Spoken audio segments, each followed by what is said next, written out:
बिस्मिल्लाहिर्रहमानिर्रहीम, अस्सलामुअलैकुम, good morning, सुबह बखैर। मैं हूँ महवी शबीब, सिटी एट 10 में खुशामदीद। इस उम्मीद और इस दुआ के साथ कि आपके दिन का आगाज़ बेहतरीन हुआ होगा, बामकसद हुआ होगा और पुरसुकून हुआ होगा।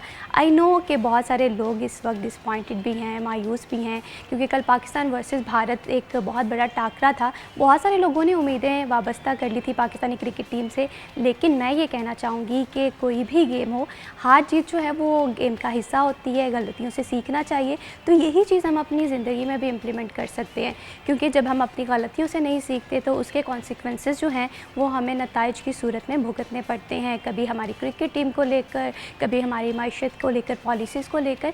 तो इनडायरेक्टली आपको सबसे ज़्यादा जो ज़रूरी काम करने की ज़रूरत होती है कि कोई भी चीज़ है उसे दिल पे ना लिया जाए, गो विद द फ्लो। ये चीज़ जो है ये आप अपनी ज़िंदगी में भी इम्प्लीमेंट कर देते हैं। तो सिटी एट 10 में हम आपके दिन को बेहतर बनाने के लिए शामिल करते हैं वेदर की सिचुएशन किस तरह से रहेगी, और इसके साथ साथ हमने देखा है कि पूरा पंजाब इस वक्त एक ऐसी बदहाली से गुज़र रहा है जिसमें हम देख रहे हैं कि सैलाब की सिचुएशन है, खड़ी फसलें जो हैं वो मुतासिर हो गई हैं, लोगों के मवेशी जो है वो सैलाब में बह गए हैं। तो ऐसे में जो बात होती है, ये मुश्किल घड़ी है। जितने ज़्यादा मुखय्यर हज़रात आगे बढ़ेंगे उतनी ज़्यादा हम इस मुश्किल की घड़ी को आसानी से गुजार सकते हैं। तो आज हम प्रोग्राम में बात करेंगे कि मईशत किस तरह से रहेगी, कॉन्सिक्वेंसेस क्या सैलाब के रहेंगे, और इसके साथ साथ सोना जो है कि आज मज़ीद महंगा हो रहा है।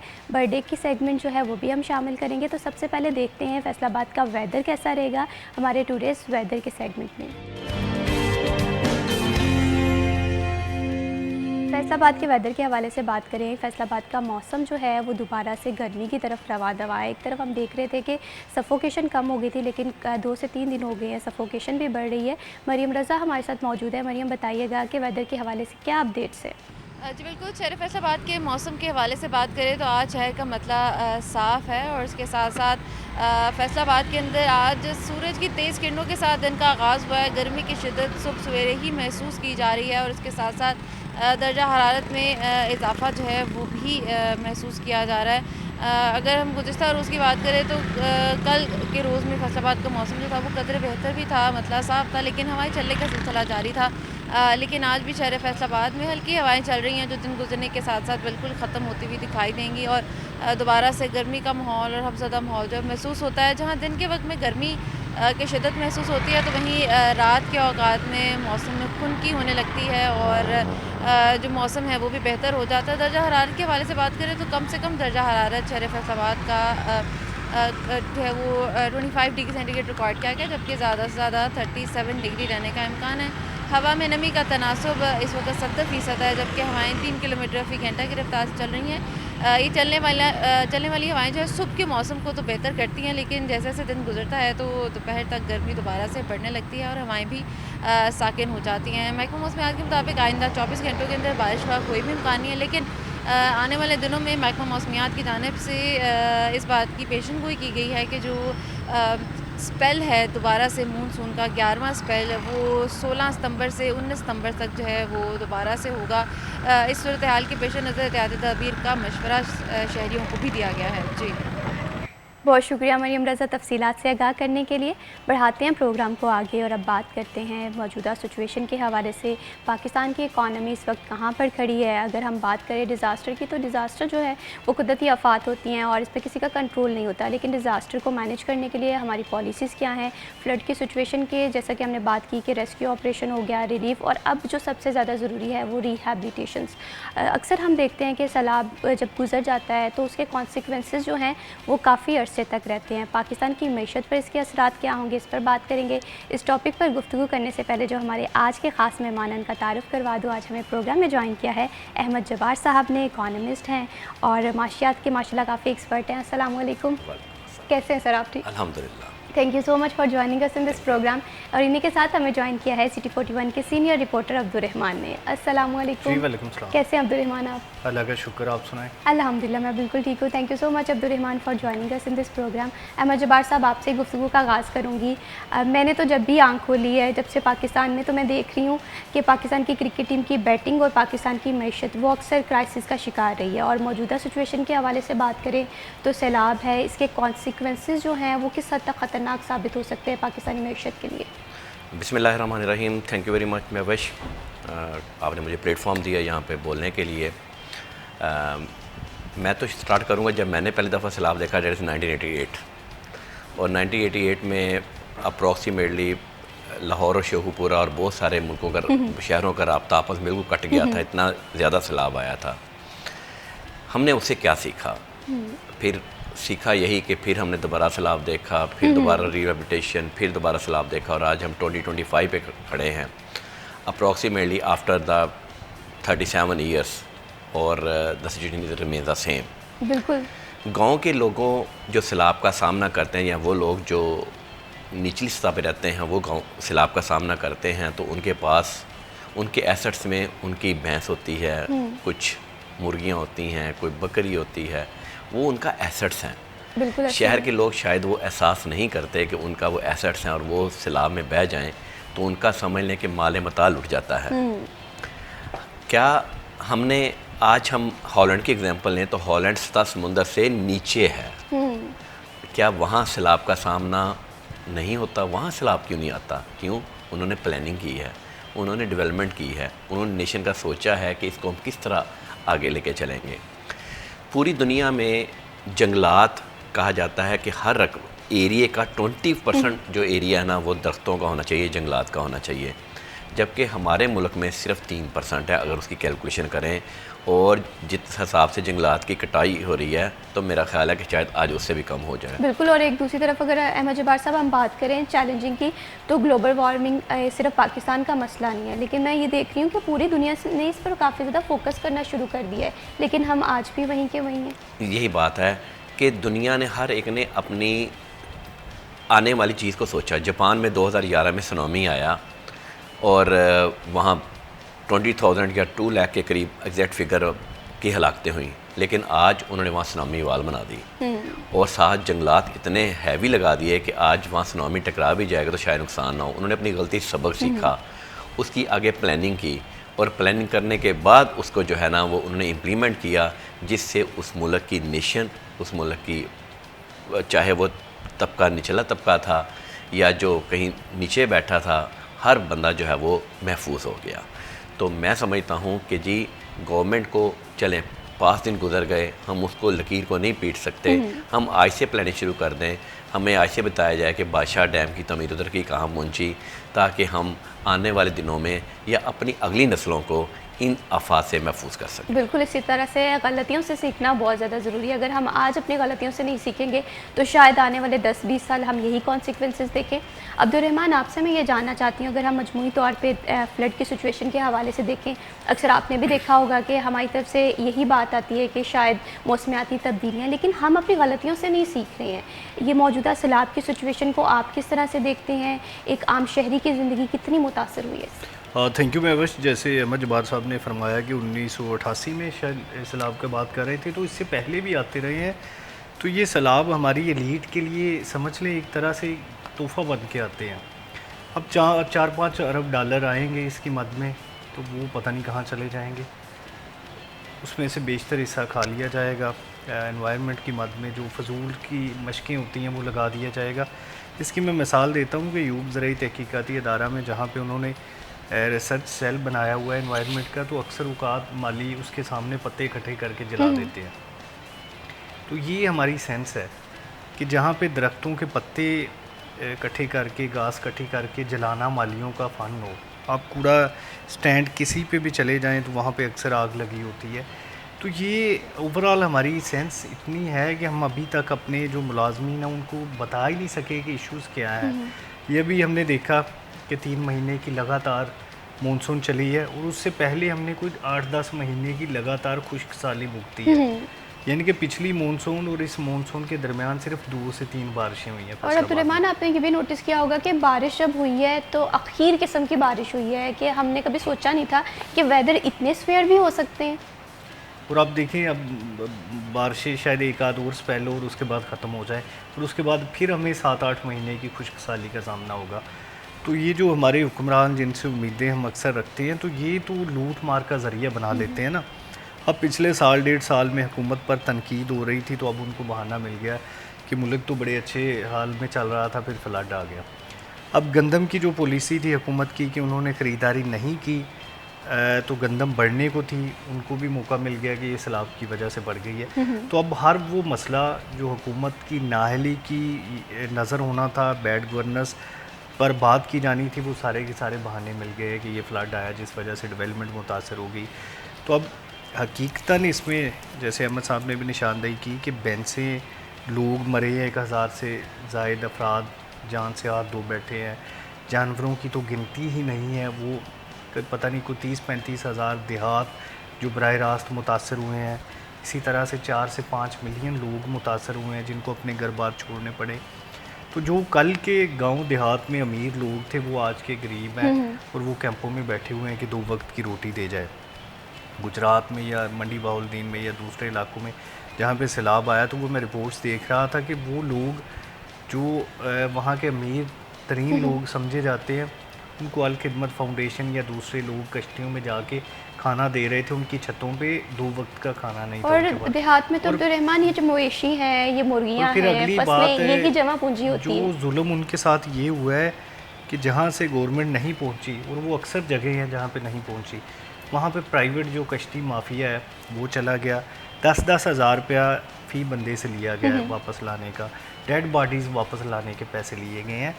तो ये लोग या जिनको हम कहते हैं कि ये सफाक हो गए, बदतरीन इंतहा पे चले गए, तो ये भी बेसिकली हुकूमती नाअहली होती है कि उसकी वजह से चीज़ें यहाँ तक पहुँचती हैं कि माफिया लोगों को लूट रहा होता है। और ये हुकूमत का काम होता है कि उनके लूटने से लोगों को बचाया जाए। माफिया का काम ही लूटना होता है। जैसे अभी शुगर मिल्स ने 300-400 अरब रुपए की दिहाड़ी लगाई है पब्लिक से, तो हुकूमतों का ये काम होता है लोगों को बचाना। अब हुकूमती वज़रा कभी ट्विटर पे, कभी सोशल मीडिया पे एक दूसरे के सामने आए होते हैं कि ब्यूरोक्रेसी खा गई, वो दूसरा कहता है कि फ़लाँ प्रोजेक्ट में ठेकेदार खा गया।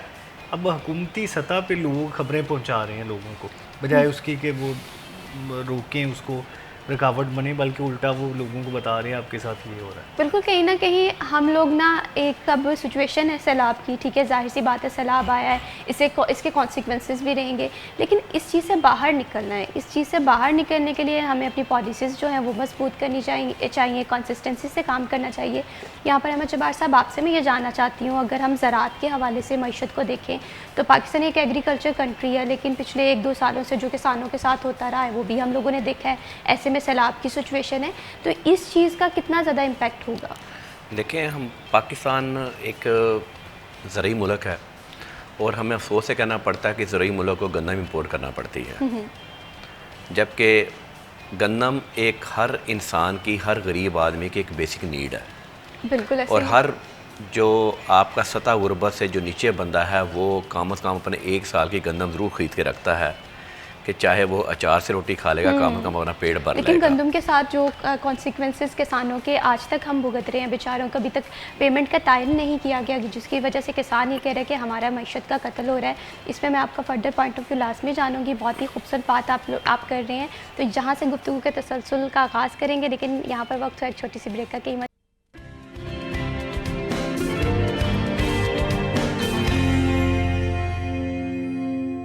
Welcome back. ब्रेक पे जाने से पहले हम बात कर रहे थे पाकिस्तान एक एग्रीकल्चर कंट्री है, लेकिन फिर भी इसके बावजूद हमें बहुत ज़्यादा चैलेंजेस का सामना करना पड़ रहा है। ये चीज़ हमारी मईशत को कितना ज़्यादा मुतासिर कर रही है? अहमद जब्बार साहब, आपका पॉइंट ऑफ व्यू जान रहे थे, जहाँ से गुफ्तगू का तसलसल रुटा था वहीं से आगाज़ करते हैं। देखिए जी, मुख्तलिफ इंडस्ट्रियल सेक्टर हमारे GDP को कंट्रीब्यूट करती हैं, उसमें एक एग्रीकल्चर सेक्टर भी है जो हमारे GDP को कंट्रीब्यूट करता है। और तीसरा इम्पोर्टेंट सेक्टर आता है हमारा टैक्स का भी, जो हमारे बड़ा के इम्पोर्टेंट है गवर्नमेंट के लिए। उसमें गवर्नमेंट की रेवेन्यू कलेक्शन है और गवर्नमेंट ने उसी को इम्प्लीमेंट करना होता है into different city, into different public projects.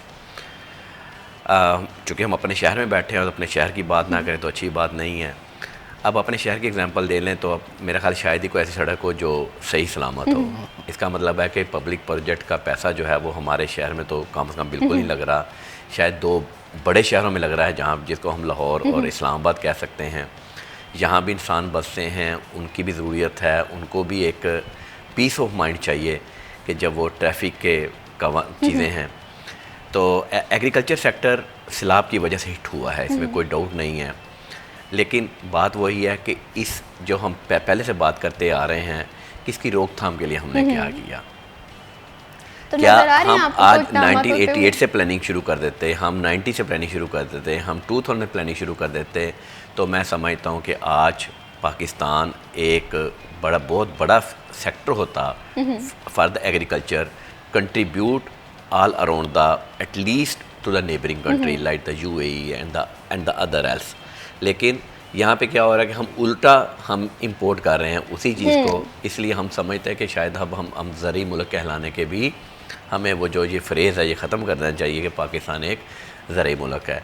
Government की प्लानिंग जब तक नहीं होगी टू फैसिलिटेट द फार्मर्स, बड़े ज़मींदार तो अपने मैनेज चीज़ें कर लेते हैं, लेकिन जो फार्मर्स है जिसके पास थोड़ी ज़मीन है, जिसके पास 10 एकड़ है, उससे buying directly by the government without the middle man, सबसे इम्पोर्टेंट फैक्टर ये है, ताकि उसको हो कि अगले साल मैंने अगर एक फसल ग्रो की है तो मैं अगले साल दोनों फसलें अपनी ग्रो करूं, ताकि उसको पता हो कि गवर्नमेंट एक मुनासिब रेट के साथ, एक अच्छे मुनाफे के साथ जो है वो उससे डायरेक्ट बाई कर लेगी और वो फिर आगे यूटिलाइज़ करेगी जो लोग शहरी इलाकों में रहते हैं।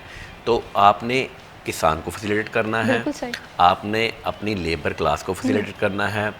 हम एक छोटी सी एग्जांपल ले लें UK की, तो वहाँ पे जो मिडल मैन है या जो सतह गुरबत से बना, उसको एजुकेशन फ्री है, उसको मेडिकल फ्री है, उसको 2 चीज़ें और फूड को इतनी कॉस्टली नहीं है। तो ये 3 बेसिक नेसेसिटी हैं हर बंदे की, जो गवर्नमेंट हर जो शहर सिटीज़न है उसकी वो रिस्पॉन्सिबिलिटी लेती है। और यहाँ पे हर बंदा सुबह उठ के ये सोचता है कि मैंने आज दिहाड़ीदार बंदा स्पेशली कि मैनेज कमाना कैसा है, उसके लिए बारिश, अमीर आदमी के लिए जो बारिश है वो एक सुहाना मौसम है, लेकिन गरीब आदमी के लिए जो बारिश है ना, वो उसके शाम के बच्चों की रोटी के लिए वो परेशान हो सकता है। और डेफिनेटली समटाइम हमें ऐसा लग रहा होता है कि ज़िंदगी का जो देखने का नज़रिया हर किसी का अलग है, लेकिन मुश्किलात भी हर किसी की अलग हैं। तो अब्दुर्रहमान, अगर हम एग्रीकल्चर के हवाले से बात करें, किसान तो काफ़ी ज़्यादा जिसे कहते हैं जो बहुत ज़्यादा प्रॉब्लम्स में है इस टाइम। आपने देखा है गंदम की कीमतों का तयन नहीं हो रहा, इसके बाद अब फ्लड आ गया है, तो हुकूमत इस चीज़ को किस तरह से देख रही है? रिहैबिलिटेशन के इक़दाम तो कह रहे हैं कि बहुत अच्छे करेंगे, तो आप क्या देख रहे हैं? सर्वे होंगे, क्या पॉलिसीज़ बनाई जाएंगी? देखिए जी, एग्रीकल्चर के लिए PMLN की हुकूमत कभी भी को बहुत अच्छी नहीं रही। माजी में इनकी पॉलिसीज़ को समझा जाता था कि ये इंडस्ट्रियलिस्ट या ताजरों के लिए बेहतर होती हैं, अब तो खैर से उनके लिए भी बेहतर नहीं है, वो भी प्रोटेस्ट पे उतरे हुए हैं। तो ये जब हुकूमत आई और उन्होंने डिसीजन लिया कि गंदम बराह रास्त नहीं ख़रीदी जाएगी, तो गंदम 2000 रुपये पे चली गई 4000 की बजाय। तो अब वही गंदम 3035 रुपये आ गई है। इन्होंने डिसाइड किया कि गन्ना जो है वो हम शुगर मिल्स को पाबंद नहीं करेंगे रेट्स के, वो अपनी लेबार्ट्री करेंगे और लेबार्ट्री भी शुगर मिल्स की होगी, फिर वो रेट लगा देंगे। तो उन्होंने कम से कम रेट पे गन्ना ख़रीद लिया। इसी तरह से दीगर चीज़ें हैं, कपास है, वो सारी की सारी बर्बाद हो गई, चावल बर्बाद हो गया, तिल बर्बाद हो गए हैं।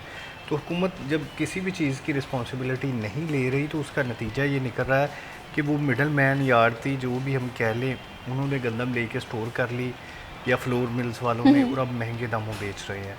अगर फ़र्ज़ करें 2000 रुपये लेके 3000 रुपये बेच रहे हैं, तो ये सीधा 50% वो प्रॉफिट 2-3 महीनों में कमा चुके हैं या कमा रहे हैं। और अगर ये 4000 रुपये होती है तो ये 100% बन जाएगा। तो किसान बेचारे, उनके पैसे भी पूरे नहीं हुए, अब शायद वो गंदम की बजाय कुछ और लगाने का सोचे। कमाद में शुगर मिल्स ने सस्ते दामों गन्ना लिया, और उसके बाद पहले ये प्रोपोगंडा किया गया कि चीनी ज़्यादा है, बाहर भिजवा दी जाए। जब बाहर चली गई तो उस पर भी उनको रिबेट दी गई। फिर जब प्रोपोगंडा इधर हो गया कि ये चीनी तो ख़त्म हो गई है, फिर वो वापस इंपोर्ट हुई, उस पर टैक्स माफ़ किया गया। तो इस सारे में कोई 200-300-400 अरब रुपए की दिहाड़ी लगी शुगर मिल्स की। तो ये ही प्रॉब्लम सामने आ रहे हैं कि जहाँ पे माफ़ी आता है वहाँ पे हुकूमत पीछे हट जाती है।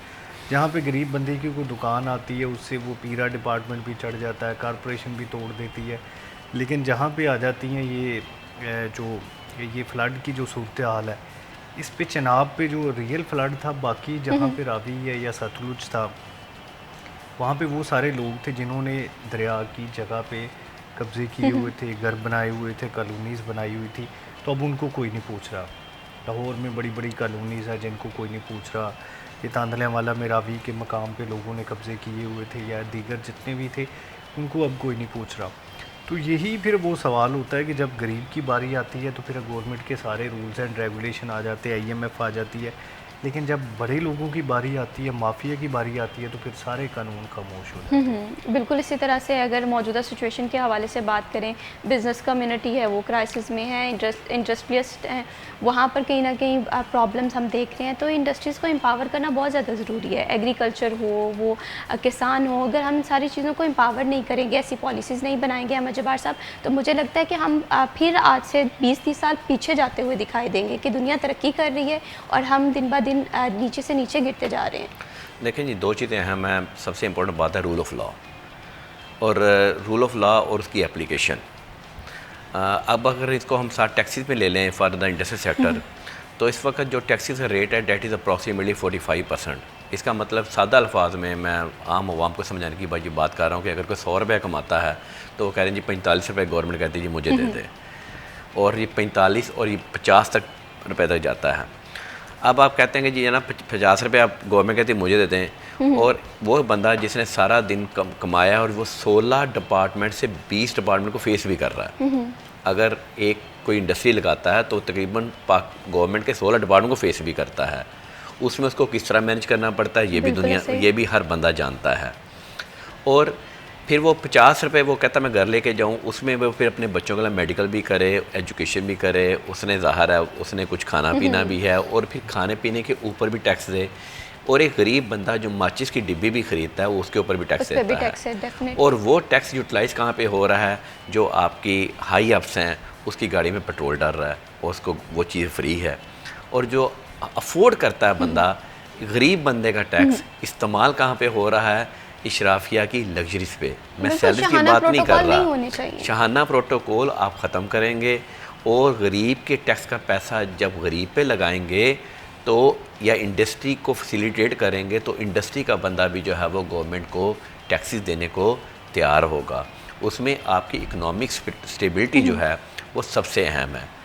अब हमारी पॉलिसी बनाई जाती हैं तो टैक्स एक इंडस्ट्री वाले को पता ही नहीं है कि आज मैं प्लानिंग करता हूँ, अपने बिजनेस की प्लानिंग करता हूँ कि अगले गवर्नमेंट 6 माह में क्या चेंज कर देगी। बहुत शॉर्ट टर्म पॉलिसीज़ है। हम देखते हैं कि इधर से एक ऑर्डिनेंस आता है और 2 महीने में उस ऑर्डिनेंस में फिर चेंजेस आ रही होती हैं, फिर बिजनेस कम्युनिटी जो है वो सरापा एहतजाज होती है।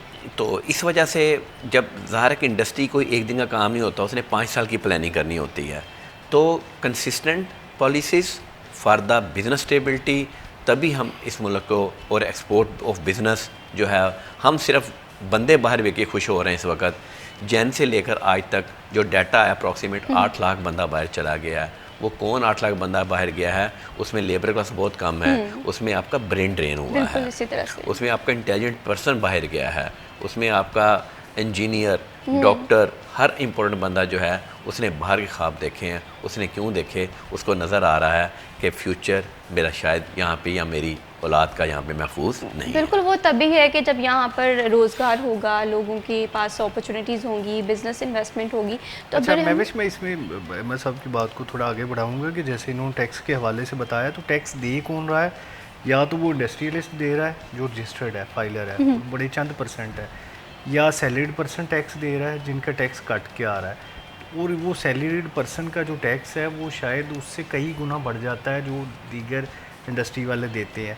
अब इसमें जो ट्रेडर्स क्लास है वो कोई भी टैक्स नहीं दे रहा, जो होल सेलर्स हैं वो कोई टैक्स नहीं दे रहा। ये देखें कचहरी बाज़ार में मोबाइल 10 हाथ भी बिक जाए कोई टैक्स नहीं है, एक गाड़ी 10 हाथ भी बिक जाए कोई टैक्स नहीं है, एक प्लाट 100 बार भी बिक जाए जब तक वो रजिस्ट्री होएगी कोई टैक्स नहीं है। तो ये जो बीच का गैप है ना, असल पैसा ये लोग कमा रहे हैं, अपर मिडिल क्लास हैं या जितने भी लोग इस कारोबार में होल सेलर्स हैं या ट्रेडर्स हैं, ये बहुत पैसा कमा रहे हैं, धड़ल्ले से कमा रहे हैं। और टैक्स मैन्युफैक्चरर्स दे रहा है या एंड कंज्यूमर दे रहा है। ये पाकिस्तान का सबसे बड़ा मसला है जो किसी भी हुकूमत से हल नहीं हुआ। बिल्कुल। और एक और मसला जो मैं सबसे ज़्यादा नोटिस कर रही होती हूँ कि कहीं ना कहीं टैक्स पे करने वाले के दरमियान और जो टैक्स कलेक्शन कर रही होती है FBI, इनके जाने पे गैप नज़र आता है। और उस गैप और इख्तलाफात की वजह से बहुत सारे लोग जो है वो टैक्स नेट में नहीं आते। फाइलर बनने के क्या फ़ायदे होते हैं इस पर भी हम बात करेंगे, लेकिन यहाँ पर वक्त हुआ एक छोटी सी ब्रेक का। कहीं मत जाइए, हमारे साथ रहिए।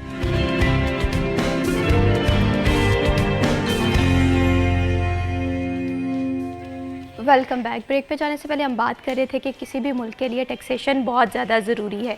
अगर हम बात करते हैं कि हमारे यहाँ फैसिलिटेशन मौजूद होनी चाहिए, जब हम घर से बाहर निकलें एक अच्छा रोड मैप होना चाहिए, इंफ्रास्ट्रक्चर बेहतर होना चाहिए, तो कहीं ना कहीं टैक्स पे करना बहुत ज़्यादा ज़रूरी है। लेकिन दूसरी जानिब अगर हम बिज़नेस कम्युनिटी के पॉइंट ऑफ व्यू से बात करें तो वहाँ पर हमेशा से ये इख्तलाफ नज़र आता है कि हमारे यहाँ पॉलिसीज़ बनाते हुए, टैक्स ऑर्डिनेंस बनाते हुए उनसे फ़ीडबैक नहीं लिया जाता, तो जिसकी वजह से ये इख्तलाफात हमें देखने में मिलते हैं। जब्बार साहब, आपसे मैं ये जानना चाहती हूँ कि अगर हम देखें टैक्सेशन जो है बहुत इंपॉर्टेंट है, हमारे पूरे मुल्क का निज़ाम टैक्सेशन पे चलता है, लेकिन इसके बावजूद बिज़नेस क्लास में और टैक्स कलेक्शन जो इदारे कर रहे होते हैं इनमें इख्तलाफ नज़र आता है। इस इख्तलाफ को किस तरह से हम दूर कर सकते हैं? देखें, हम टैक्सेशन को पहले तो दो हिस्सों में डिवाइड करें।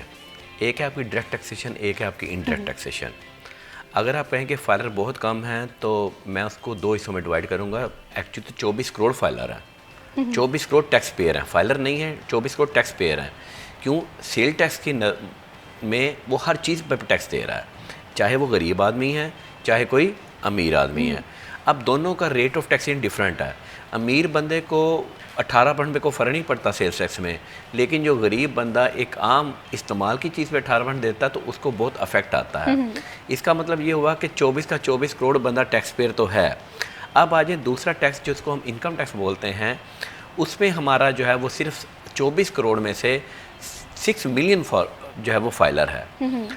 गवर्नमेंट ने, किसी भी गवर्नमेंट ने सीरियस नहीं रही इसको बेस को बढ़ाने के लिए। अगर मैं 2009-2010 की बात करूं, चूँकि मैं तकरीबन 30 साल से इससे वाबस्ता हूं, तो 2009-2010 में अब गवर्नमेंट के पास सारा डाटा मौजूद है in shape of the NADRA. उसमें आपका, जैसे अब्दुर्रहमान ने बात की कि होलसेलर और ट्रेडर आपका टैक्स नेट में नहीं है, लेकिन क्या वहाँ बिजली का मीटर लगा हुआ है? बिजली का मीटर 3 जगह पे है और बिजली की कंट्रोल गवर्नमेंट के पास है।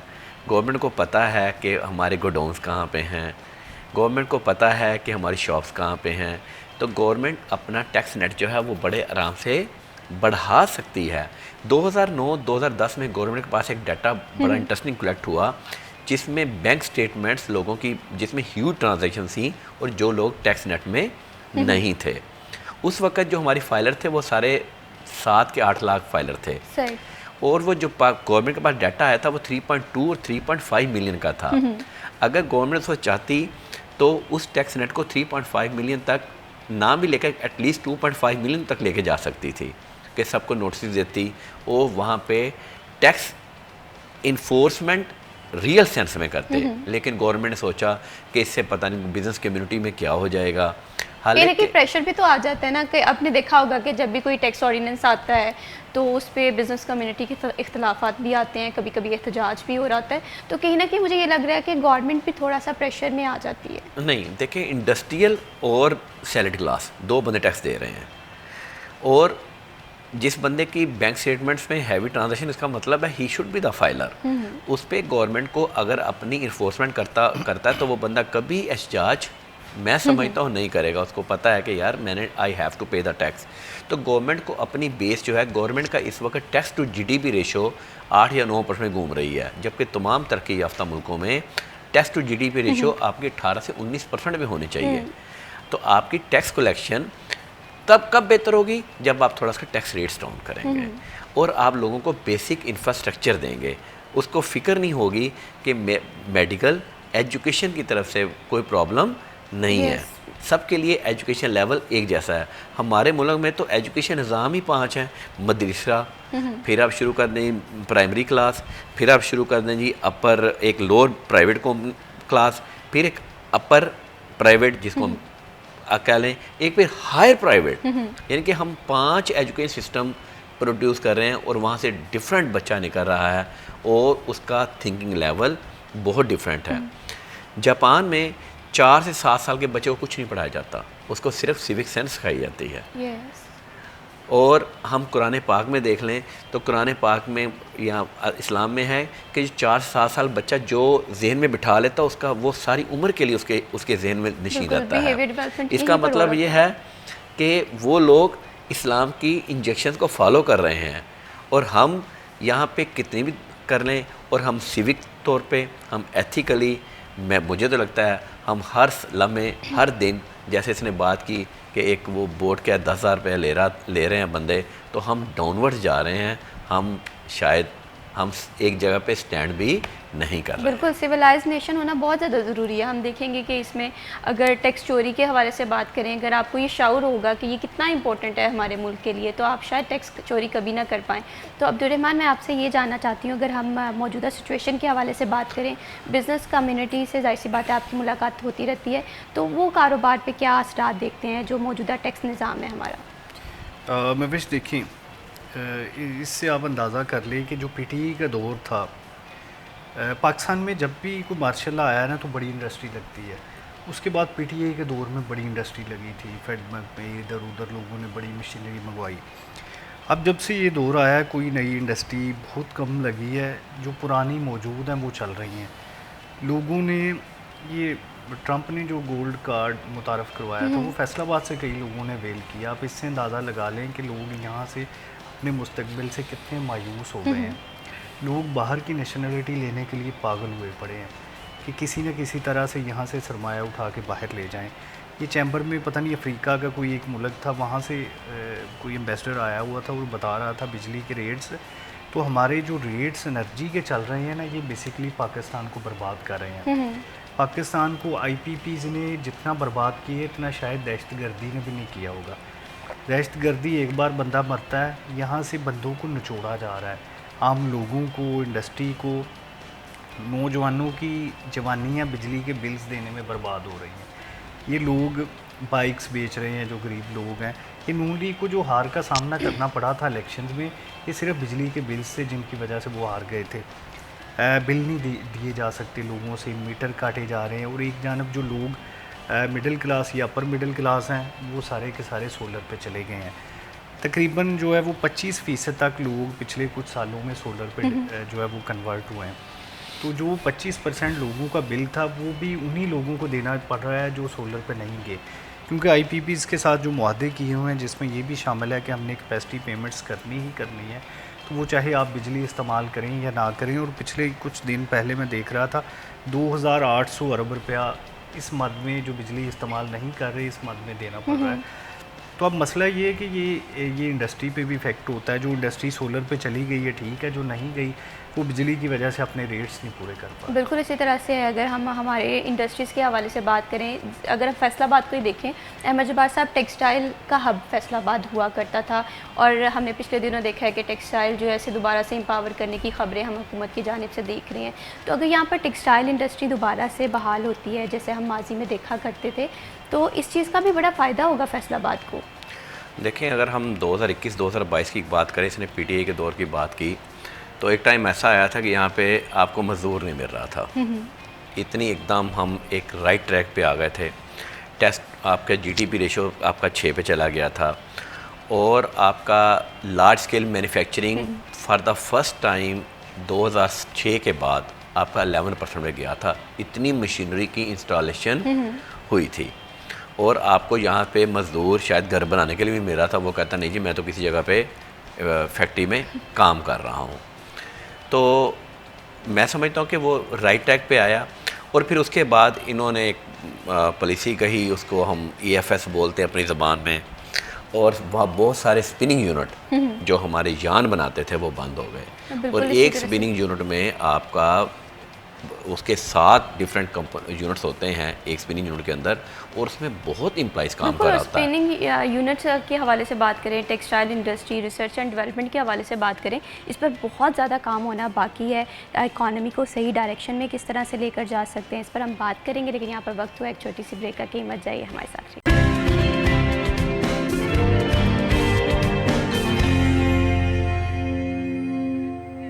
Welcome back. अब बात करते हैं सालगिरह के दिन के हवाले से। बहुत ही ख़ास दिन होता है, और इस दिन को अच्छे से सेलिब्रेट करना चाहिए।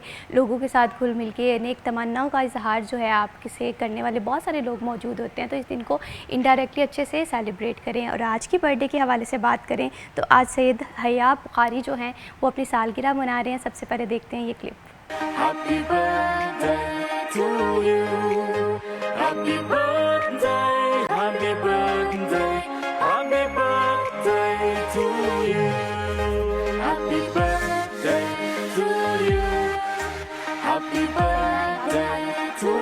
पूरी टीम की जानिब से बर्थडे की ढेरों ढेरों मुबारकबाद। आपकी सालगिरह हम शामिल करते हैं सिटी एट 10 में। उसके लिए आपको क्या करना है, अपने बर्थडे के हवाले से डेट, अपने क्लिप्स जो आप चाहते हैं कि सिटी एट 10 में हम शामिल करें, वो आप हमें हमारे व्हाट्सएप नंबर पर भेज दें। बढ़ाते हैं प्रोग्राम को आगे और अब बात करते हैं फैसलाबाद की फ्लड सिचुएशन के हवाले से भी हम लोगों ने बात की। मईशत जो है इस टाइम कहाँ पर खड़ी है, और टेक्सटाइल इंडस्ट्रीज़ के हवाले से हम ब्रेक पे जाने से पहले बात कर रहे थे। अहमद जब्बार साहब, अगर हम अपनी इकॉनमी को इस वक्त देखें तो बहुत सारे चैलेंजेस भी हैं। इन चैलेंजेस को टैकल करने के लिए पॉलिसीज़ भी बनानी चाहिए। तो सबसे पहले वन बाय वन हम डिस्कस करते हैं। टेक्सटाइल इंडस्ट्री के हवाले से हम बात कर रहे थे, तो क्या देख रहे हैं कि कौन कौन सी इस्लाहात की ज़रूरत है ताकि हमारी जो इकॉनमी है, टैक्सेशन जो है यहाँ से जनरेट हो तो रोज़गार भी आएगा? मैं समझता हूँ सबसे पहले तो ना गवर्नमेंट ऑफ पाकिस्तान को जो टैक्स रेट्स हैं, जो इंडस्ट्रियल सेक्टर है, उसको कम करना चाहिए और उसको फैसिलिटेट करना चाहिए। देखें, मुल्क वही तरक्की करता है जिसकी चिमनियों से धुआं निकलता है। Means a manufacturer, not the trader. हमने जो, अगर हम थोड़ा पीछे चले जाए तो छोटी इंडस्ट्री बहुत हमारे यहाँ वजूद थी, जिसको हम कॉटन इंडस्ट्री बोलते हैं, या जिसकी बड़ा थोड़ी एक्सपोर्ट थी लेकिन वो छोटी इंडस्ट्री थी। उस छोटी इंडस्ट्री के साथ सिर्फ एक बंदा या दो बंदे नहीं होते, उसके साथ ख़ानदान जो है ना वो अटैच होते हैं। और अगर हम एवरेज करें तो अपनी आबादी के हिसाब से हर ख़ानदान के साथ 4 या 5 बंदों का एवरेज निकलता है। इसका मतलब ये हुआ कि हमारा जो उस अगर 50 बंदे भी किसी का जॉब करें तो इसका मतलब है वो 50 बंदे नहीं हैं, वो 250 पर्सन हैं जिनकी खाने पीने का इंतज़ाम हो रहा है।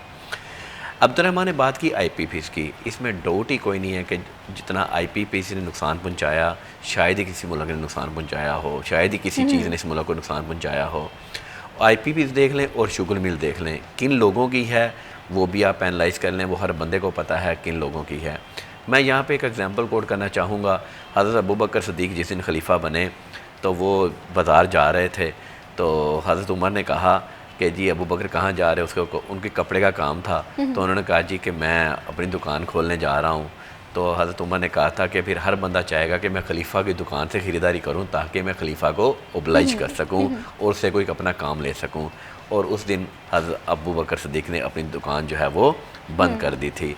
इसको हम बोलते हैं कन्फ्लिक्ट ऑफ इंटरेस्ट। लेकिन आज हम देख लें तो शायद तमाम हुकूमती लोगों के IPPs देख लें, शुगर मिल्स देख लें, तो शायद तमाम हुकूमती लोग जो हैं वो उन लोगों की हैं। और वो बंदा जिसने कभी भूख नहीं देखी, वो एक गरीब बंदे की भूख को किस तरह एनालाइज़ करेगा। और जो लोग, जो इनके बच्चे अपने बच्चों को बाहर भेज रहे हैं, अब शायद गवर्नमेंट खुश हो रही है कि वहाँ से ज़र मुबादला आ रहा है। यहाँ पर ना मैं आपकी बात से बिल्कुल एग्री करती हूँ। ब्रेन ड्रेन को ये भी कहा जा रहा है कि ये ब्रेन ड्रेन नहीं, ब्रेन ट्रेन है। हमारे लोग यहाँ से जाएंगे, ओवरसीज़ पाकिस्तानी बनेंगे तो पाकिस्तान के लिए ज़र मुबादला आएगा। तो आप इस चीज़ से एग्री करते हैं? देखें जी, गवर्नमेंट तो खुश होती है जी। गवर्नमेंट को $30 अरब पहले आ रहा था, अब गवर्नमेंट को $38 अरब आ रहा है। उसने अपने बच्चों के लिए बाहर भेजना है। लेकिन वो जो पेरेंट्स की और बच्चों की जो सेपरेशन है, शायद गवर्नमेंट उन एहसासात को जो है वो नहीं फोर्स कर रही कि जी एक अपनी फैमिली में, एक इस्लामिक फैमिली में हमारी फैमिली बॉन्डिंग है, फैमिली इकट्ठी रहती हैं। दूर रहना, किसी मुल्क में रहना, यहाँ से बैठ के लगता है आसान है, लेकिन वो आसान नहीं है। मेहनत बाहर भी करना पड़ती है, लेकिन बाहर रह के जो आप मेहनत करते हैं वहाँ आपको फल ज़रूर मिल जाता है। यहाँ पे शायद आप ईमानदारी से मेहनत करके आपको फल नहीं मिलता। इसीलिए जो है वो ब्रेन ड्रेन हो रहा है। और लोग, यंग बच्चा जो भी आ रहा है वो, उसको पता है कि मेरा हक है, ये रूल ऑफ लॉ होना चाहिए, लेकिन जो वो ये देखता है कोई और बंदा आके उसके हक में डाका डाल देता है और वो उसकी मेहनत का समर ले जाता है, तो इसलिए वो फिर यहाँ से मायूस होता है। और मैं समझता हूँ कि अगली नेशन को मायूस करने का मतलब ये है कि हम इस मुल्क का फिर रोशन मुस्तकबिल नहीं देखेंगे। अल्लाह ना करे। हम चाहते हैं कि ये मुल्क हमेशा कायम व दायम रहे और कायम व दायम रहेगा। और लेकिन गवर्नमेंट को अपनी पॉलिसी जो है वो एक नेक्स्ट जनरेशन के लिए जो है ना वो ज़रूर एक अच्छे तरह से इम्प्लीमेंट करनी चाहिए ताकि हर बंदे को इंसाफ बराबरी का मिले, चाहे वो अमीर है चाहे वो गरीब है। अगर क्यू लगी हुई है तो वहाँ अमीर का बंदा भी खड़ा है, का बेटा भी खड़ा है, और वहाँ गरीब का बंदा भी खड़ा है, और दोनों को इंसाफ जो है अगर बराबर का मिलेगा तो इंसाफ जीतेगा, तो मुल्क जीतेगा। मुल्क जीतेगा तो हम अपनी अगली नस्ल को जो है वो नई राहें और रोशन मुस्तकबिल बिल्कुल। दिखा और सकेंगे। मैं समझती हूँ कि अगर हमारे पास इतने यंग लोग हैं, हमारे पास इतना टैलेंट है, लेकिन अब्दुर्रहमान हम उस टैलेंट को कहीं पर यूटिलाइज़ नहीं कर पा रहे हैं। स्मॉल इंडस्ट्रीज़ में बहुत सारे ऐसे लोग मैंने तो अपनी कॉन्टेक्ट लिस्ट में देखे हैं जिनके पास आइडियाज़ हैं, लेकिन उनके पास इन्वेस्टमेंट के लिए राइट प्लेटफॉर्म नहीं है, समझ नहीं आ रहा, टैक्सेशन का निज़ाम बड़ा कॉम्प्लिकेटेड है। तो कहीं ना कहीं ये चीज़ भी हमारी स्मॉल इंडस्ट्री को आगे नहीं बढ़ने दे जा रही। इसके अलावा और कौन कौन से चैलेंजेस हैं? देखिए, यहाँ पे जो पॉलिसीज़ बनाई जा रही हैं वो तो मैन्युफैक्चरर्स के लिए बिल्कुल भी नहीं है। ये काम चल ही नहीं सकता, चाहे वो लार्ज स्केल की बात कर ले, स्मॉल इंडस्ट्री की बात कर ले, नए आइडियाज़ की बात कर ले। आप यहाँ से समझ लें कि अभी जो लोग आईटी के हवाले से या सोशल मीडिया के हवाले से कुछ 4 पैसे कमा रहे हैं, वो भी जाके दुबई में रजिस्टर्ड हो गए हैं। बहुत सारे मैं लोगों को, दोस्तों को ऐसे जानता हूँ कि जो अपना सारा कुछ उधर शिफ्ट कर चुके हैं। उधर उनको किराया भी कम पड़ता है, उधर उनको टैक्सेशन भी कम पड़ती है, फिर दुबई में उनको जो है वो कारोबार करने के मौके भी ज़्यादा होते हैं। नेट की कहीं पे बंदिश नहीं होती, कहीं पे कोई जो है वो सो कॉल्ड जो चीज़ें यहाँ पे हैं वो सारी उधर नहीं होती। तो वो उधर शिफ्ट होने का सोच रहे हैं, या कई लोग शिफ्ट हो चुके हैं, या उधर से अपना कारोबार ऑपरेट कर रहे हैं। ये तो आ गई एक मतलब छोटे से सर्कल के हवाले से बात। दूसरी, जैसे मैंने बिजली के हवाले से रेट्स की बात की है, टैक्सेशन की बात की है। अगर आप रजिस्टर्ड हो जाते हैं, अहमद जब्बार साहब ने तो 45% टैक्सेशन का है ना, जो बराह रास्त देनी पड़ती है, जो उसके अलावा डिपार्टमेंट्स को रिश्वत देनी पड़ती है, जैसे FBR, एक्साइज़ है, PRA है, या इस तरह के जितने भी डिपार्टमेंट्स हैं, या लेबर वाले जो डील करते हैं, जो तो ये रिश्वत के पैसे भी अगर उसमें शामिल कर लें तो ये 50% से भी ज़्यादा एक्सीड हो जाएगा, जो पैसे वो दे के फिर उसके बाद अपनी बचत करके घर जाएगा। और बचत का जो लेवल है वो समझ लें कि इस टाइम इंडस्ट्री जो है वो तकरीबन 15 से 20% के दरमियान एनुअल कमा रही है, बाकी सारा टैक्सेशन पे चला जाता है। तो इसमें कोई भी ऐसा कारोबार नहीं है जो मैं कहूँ कि उसकी ये सोसाइटी, ये हुकूमत, ये डिपार्टमेंट्स उसकी हौसला अफजाई कर बिल्कुल। रहे थोड़ी हैं। सी पॉलिसीज़ मेकिंग में मैं सोचती हूँ कि इस पे अगर हम देख लें, थोड़ा सा फोकस कर लें, फीडबैक अप्रोच लें, तमाम लोगों को एक मुशावरत के ज़रिए उनके मसाइल सुने और हल करने के लिए इकदाम करें, तो टैक्स कलेक्शन हो या कोई भी निज़ाम हो, बेहतर हो सकता है। बहुत शुक्रिया Abdurrahman for joining us in this programme. बहुत शुक्रिया अहमद जब्बार साहब, आपने हमारे प्रोग्राम के लिए वक्त निकाला। पाकिस्तान तरक्की करने के लिए टैलेंट पाकिस्तान के पास है, यंग जनरेशन है, लेकिन कहीं ना कहीं सिफारशी कल्चर और जो रिश्वत है ये पाकिस्तान को बहुत बुरी तरह से मुतासिर कर रही है। तो इस पर बड़ा सोचने समझने की ज़रूरत है, हुकूमत को भी और बीइंग अ सिटीज़न हम लोगों को खुद भी। यहाँ पर वक्त हुआ एक छोटी सी ब्रेक का, कि मत जाइए, हमारे साथ रहिए।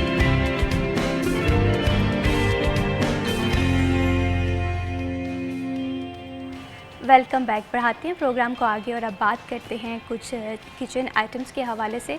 और मैं ये समझती हूँ कि रोज़ाना का जो हमारा डेली बजट होता है वो घर का डिपेंड कर रहा होता है कि आज सब्ज़ी कौन सी बनेगी, और ऐसे में हमने अपने बजट को भी देखना होता है। और चिकन के हवाले से बात करें तो चिकन जो है वो अक्सर इसकी कीमत हमें स्टेबल नहीं नज़र आती, तो कभी कभार जो चिकन है वो अक्सर हमारी VIP डिश ही साबित होता है। तो आज देखते हैं कि सब्ज़ियों और जो फ्रूट्स हैं उनके क्या भाव हैं हमारे आज के भाव सेगमेंट में। मोहम्मद इनारू हमारे साथ मौजूद हैं। जी मोहम्मद इनारू, बताइएगा कि आज सब्जियां और फ्रूट्स किस भाव बिक रहे हैं? फैसलाबाद मार्केट कमेटी की जानिब से बरोज़ पीर की रेट लिस्ट जारी कर दी गई है। ब्रायलर मुर्गी का गोश्त 15 रुपये महंगा होता, 540 से बढ़कर 555 रुपये फ़ी किलो पे जा पहुंचा है। मार्केट में 560 रुपये फ़ी किलो में दस्तियाब है। इसके साथ साथ फार्मी अंडा 307 रुपये फ़ी दर्जन में दस्तियाब है। आलू कच्चा छिलका की कीमत बगैर दो बदल के 75, मार्केट में 100। प्याज 2 रुपये इजाफे के बाद 68 रुपये से बढ़कर 70 रुपये, मार्केट में 100 रुपये। टमाटर की कीमत बगैर दो बदल के 135, मार्केट में 250। अदरक चाइना 5 रुपये इजाफे के बाद 415 से बढ़कर 420, मार्केट में 450। लहसन हरनाई की साहब का कीमत 260 रुपये और मार्केट में 300 से लेकर 350 रुपये तक फ़रोख्त किया जा रहा है। सब्ज़ मर्च 5 रुपये इजाफे के बाद 110 से बढ़कर 115, मार्केट में 150। फूल गोभी की कीमत बगैर दो बदल के 180 रुपये, मार्केट में भी 180 रुपये में दस्तियाब है। बंद गोभी 115 रुपये, मार्केट में 150 रुपये। घिया कद्दू साहब का कीमत पर कायम रहता हुआ 120, मार्केट में 150। बैंगन 120, मार्केट में 150। खीरे 70, मार्केट में 140। मटर की कीमत 300 रुपये, मार्केट में 270 से लेकर 300 रुपये तक दस्तियाब है। पालक 60 रुपये, मार्केट में 80 रुपये और इसके साथ साथ शिमला मिर्च 175, मार्केट में 200 50 रुपये। भिंडी तोरी की कीमत 180 मार्केट में 200 रुपये में दस्तयाब है। अगर फलों की कीमतों का जायज़ा लिया जाए तो सेब गाचा साहब का कीमत पर कायम रहता हुआ 250, मार्केट में भी 250 रुपये में मिल रहा है। और इसके साथ साथ केला 130, मार्केट में 130 से 140, आम चौसा 250, मार्केट में 300 रुपये, अमरूद 95, मार्केट में 150 से 200 रुपये फ़ी किलो में दस्तयाब है। अनारदेसी 310, मार्केट में 400 रुपये, चिकोतरा 120, मार्केट में भी 100 रुपये से लेकर 120 रुपये तक फ़रोख्त किया जा रहा है। मजमूई तौर पर कीमतों का जायज़ा लिया जाए तो ब्रायलर मुर्गे का गोश्त दोबारा से महंगा हुआ है, और जो इसके साथ साथ सब्जियों की कीमतें रद्दोबदल देखा गया है। फलों की साहब कीमतें कायम रही हैं। जी बहुत शुक्रिया मोहम्मद इनार तफसीलात से आगाह करने के लिए। बढ़ाते हैं प्रोग्राम को आगे। और लैंग्वेज के हवाले से ये कहा जाता है ये कम्युनिकेशन टूल के साथ साथ एक हुनर भी है। और पाक चीन दोस्ती के हवाले से बात करें तो हमेशा से मजबूत भी है और दरीना भी है। और जैसे जैसे दौर जो है वो तरक्की करता जा रहा है, चाइनीज़ जो लैंग्वेज है इसकी डिमांड भी बढ़ती जा रही है। ये सिर्फ एक हुनर नहीं है बल्कि दो नेशन को साथ जोड़ने का एक ज़रिया भी है। आज के दौर में चाइनीज़ लैंग्वेज की कितनी डिमांड है, और वो लोग जो चाइना स्कॉलरशिप पे जाना चाहते हैं, क्या उनके लिए चाइनीज़ सीखना ज़रूरी है कि नहीं है, इस पर हम बात करेंगे। लेकिन इस टॉपिक पे गुफ्तगू करने से पहले जो हमारे आज के मेहमान हैं उनका तारुफ़ करवा दूँ। आज हमें प्रोग्राम में ज्वाइन किया है Lilwa Shafiq, Chinese language teacher हैं और कन्फ्यूशियन इंस्टीट्यूट ऑफ ज़रई यूनिवर्सिटी फैसलाबाद से इनका ताल्लुक़ है। अस्सलाम वालेकुम। वालेकुम सलाम। कैसी हैं आप? ठीक है, I am so good, how are you? अल्हम्दुलिल्लाह। Thank you so much Lilwa for joining us in this programme. और इन्हीं के साथ हमें ज्वाइन किया है आयशा मुनीर ने, चाइनीज़ लैंग्वेज टीचर हैं और कन्फ्यूशियन इंस्टीट्यूट ऑफ ज़रई यूनिवर्सिटी फैसलाबाद से इनका ताल्लुक़ है। अस्सलाम वालेकुम। आयशा कैसी हैं आप? अल्हम्दुलिल्लाह, आप सुनाएं? अल्हम्दुलिल्लाह मैं बिल्कुल ठीक हूँ। Thank you so much Ayesha for joining us in this program. Lilwa, सबसे पहले आपसे गुफ्तगू का आगाज़ करूँगी। लैंग्वेज के हवाले से जाहिर सी बात है कम्युनिकेशन का एक अहम ज़रिया है, तो चाइनीज़ लैंग्वेज की डिमांड आज के दौर में आप किस तरह से देखती हैं? Okay, first of all, Confucian Institute, let me a little introduce about Confucian Institute. What is this institute? Basically 2014 में जो है वो चाइनीज़ गवर्नमेंट और पाकिस्तानी गवर्नमेंट ने उनकी मुश्तरका एग्रीमेंट से जो है वो ये एक इंस्टीट्यूट यहाँ पे स्टार्ट हुआ था, which basic purpose is to promote language and culture. But अब क्योंकि हम लोगों को 10 साल हो गए हैं और 10 सालों में हम लोगों ने सिर्फ लैंग्वेज और कल्चर को ही नहीं बल्कि बहुत से और भी एस्पेक्ट से इसको प्रमोट किया है, including a lot of student getting scholarship now, scientific और रिसर्च हैं अगर तो हमारे ऑलमोस्ट बहुत सारी यूनिवर्सिटीज़ के साथ जो है वो एमओज़ हैं। So for me Chinese language क्यों लर्न करना इंपॉर्टेंट है? Yes, to gain Chinese scholarship Chinese language is a must learning process. Plus इसके अलावा अगर आप बिल्कुल फोकस होकर देखें तो लैंग्वेजेस अगर आप मुझसे पूछें तो no matter it is Chinese और any other language, languages learn करना एक बहुत ज़रूरी पर्पज़ है आजकल की हम लोगों के now days for time, because now students and even एक आम बंदा भी जो है वो ट्रैवलिंग कर रहा है। So when you are doing travelling तो आपको हर नेशन का पर्सन मिलता है। So if you know the language you can easily communicate. वो जो एक बैरियर है हमारे दरमियान कम्युनिकेशन का, वो ईज़िली जो है हम उससे क्रॉस कर सकते हैं। और फिर स्टूडेंट जो कि चाइना में स्टडीज़ कर रहे हैं उनके लिए लैंग्वेजेस इसलिए है कि of course when you go to China आप ये फील करेंगे कि चाइनीज़ रियली लव अस, और वहाँ पे आप सही में डिपिक्शन देखते हैं पाक चीन दोस्ती की। बट अगर आपको उनकी लैंग्वेज भी आती है तो आपका बार एकदम हाई हो जाता है, लाइक कनेक्टिविटी करने में बड़ी आसानी हो जाती है। एग्जैक्टली। सो उसके अलावा भी अब I think so her Chinese university ने ये एक डिमांड कर दी है कि you must pass at least HS के 3 और HS के 4। सो हम लोगों के चाइनीज़ लैंग्वेज में लेवल्स हैं, ये 6 तक बेसिकली लेवल हैं, HS के 1 से लेकर 6 तक। 6 एडवांस है, HS के 1 जो है वो लोएस्ट है। तो अब जो हर यूनिवर्सिटी की डिमांड है, इवन MBBS स्टूडेंट हैं या MPhil के लिए वो किसी भी फील्ड के लिए जा रहे हैं, उनके लिए 3 और 4 उनकी डिग्री गेन करने के लिए it's a compulsory. So language is something you this way और that way have to learn it. बिल्कुल, और लैंग्वेज एक हुनर के साथ साथ आज के दौर की ज़रूरत भी बन गई है। और ख़ास तौर पे चाइना के हवाले से बात करें तो वहाँ की जो नेशन है वो बहुत वेलकमिंग है। लेकिन एक चीज़ जो है बीइंग अ पाकिस्तानी, अगर हमें चाइनीज़ नहीं आती तो कम्युनिकेशन गैप रहेगा। आप वहाँ पर जो एडॉप्टेबिलिटी है वो आप उस तरह से नहीं कर पाएंगे। आयशा, आप चाइना रह कर भी आई हुई हैं, चाइना के हवाले से बताइए बताइएगा कि वहाँ पर पाकिस्तानी जो स्टूडेंट्स हैं उन्हें किस तरह से वेलकम किया जाता है, क्या क्या कल्चर डिफरेंसेस होते हैं, उन्हें किस तरह से कवर अप किया जाता है। जस्ट मैं इंट्रोड्यूस करवाना चाह रही हूँ क्योंकि मैं चाइना रही, मेरा BS और मेरा MS वो चाइना से है, तो ऑलमोस्ट मैं FSC के बाद ही मैं चाइना मूव कर गई हूँ। तो थोड़ा डिफ़िकल्ट था क्योंकि आपके यंग एज में आप जा रही हैं तो काफ़ी डिफ़िकल्टीज, ऊपर से आपको लैंग्वेज नहीं है क्योंकि मैं डायरेक्ट गई हूँ, मुझे लैंग्वेज नहीं आती थी, तो काफ़ी डिफ़िकल्टीज थी।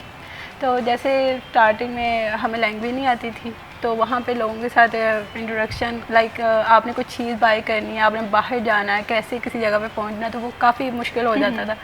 बट ये है कि थोड़ा सा उस टाइम पे भी कहते हैं कि कैप है जैसे फाइजू ऐप कहते हैं, तो वो थोड़ा सा कि हम अगर आपको इंग्लिश आती है तो थोड़ा आप ट्रांसलेट कर सकते हैं, तो ईज़ी थोड़ा सा हो जाए। बट आपको बताया कि लैंग्वेज में भी जैसे इंग्लिश आप सीख रहे हो, उर्दू इंग्लिश में डिफरेंट है, ठीक है, काफ़ी चीज़ें। तो जैसे सेम चाइनीज़ का भी यही है, आप उसे ट्रांसलेट करते हो वो सेम वैसे ही आपको ट्रांसलेट करके नहीं देता, तो काफ़ी वो सेम चीज़ ट्रांसलेट नहीं होती, तो काफ़ी टाइम नेक्स्ट जो पर्सन है वो अंडरस्टैंड नहीं कर पाता कि जी आप क्या कह रहे हैं। तो तब हमें समझ आई कि अभी स्टार्टिंग है तो अभी से थोड़ा फोकस करना स्टार्ट कर दें, अभी से लैंग्वेज सीखना। ये कि जैसे कुछ पाकिस्तानी जाते हैं ना, मोस्टली जो जाते हैं स्टूडेंट्स, वो स्टार्टिंग में फोकस नहीं करते हैं, हमने इंजॉय करना है। तो लेकिन अगर तो आप वाकई अपने करियर के साथ सीरियस है, अपने एम के साथ पर्पस है आपका, तो आप वो फोकस रहना, स्टे फोकस रहना कि ताकि आप जो चीज़ करने आए हैं तो वो करें। जैसे जो मेरी डिग्री है वो basically Chinese teaching and speaker of other language है, तो मेरा मेन यही है। तो अब देखिए मेरा तो एम ये है कि मैंने अच्छा ये सीखना है, मेरा BS इसमें है, देन मोर तो मैंने टीचर बनना है। तो अगर एज अ टीचर आप स्टूडेंट को वैसे सेम चीज़ पर नहीं कर पा रहे तो वो तो नहीं ठीक। बिल्कुल, वो वाकई ये डिफ़िकल्ट होता है। और जब हम एक कंट्री से दूसरी कंट्री में शिफ्ट हो रहे होते हैं, जहाँ की लैंग्वेज भी हमें नहीं पता होती, तो जाहिर सी बात है वहाँ पर एडजस्ट करने में बहुत प्रॉब्लम होती है। सम टाइम आपको 1 साल लगता है क्योंकि लैंग्वेज बैरियर है ना, और चाइना में मेरे ख्याल से इंग्लिश को उतना समझा और जाना भी नहीं जाता है। They only know about the Chinese. ये मेन चीज़, वहाँ के लोगों को इंग्लिश वो फोकस नहीं करते, उन्हें आते भी वो ट्राई नहीं करेंगे कि जी वो आपके साथ इंग्लिश यूज़ करें और देन कम्युनिकेट करें, वो यही चाहेंगे कि आप चाइनीज़ बोलें।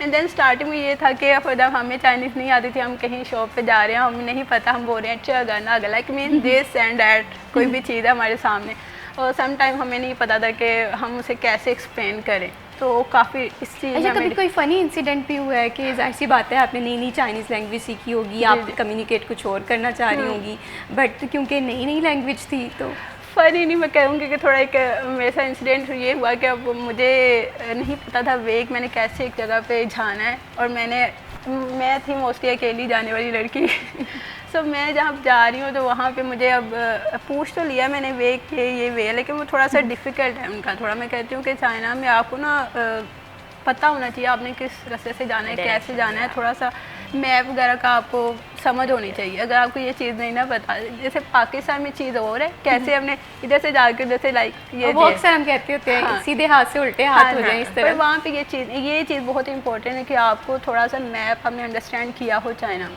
तो मैं ऐसे ही बस चली गई थोड़ा बहुत अंडरस्टैंड करके, मैंने कहा कोई नहीं मैं पहुँच जाऊँगी, बट मुझे नहीं समझ आई मेन चीज़। तो स्टार्टिंग मुझे ये मैं 2-3 दफ़ा कहते हैं वो एक वर्ड चाइनीज़ का बोलते हैं मीलू, लाइक मैं अपना वे नहीं फाइंड आउट कर पाई और काफ़ी मुझे टाइम लगा। और वहाँ पे भी एक जगह से आपने दूसरी जगह जाना है तो 1-2 घंटा तो मैक्सिमम आपको रिक्वायर है। तो अगर आप ऊपर से नए आए और आपको लैंग्वेज भी उस तरह से नहीं समझ आ रही होती तो वाकई ये बड़ा कॉम्प्लिकेटेड होता है। कभी हम पाकिस्तान से किसी दूसरे शहर चले जाएं तो वहाँ पर हमें बड़े मसले आ रहे होते हैं। तो ये तो फिर एक अलग नेशन थी जहाँ पर लैंग्वेज का भी मसला था।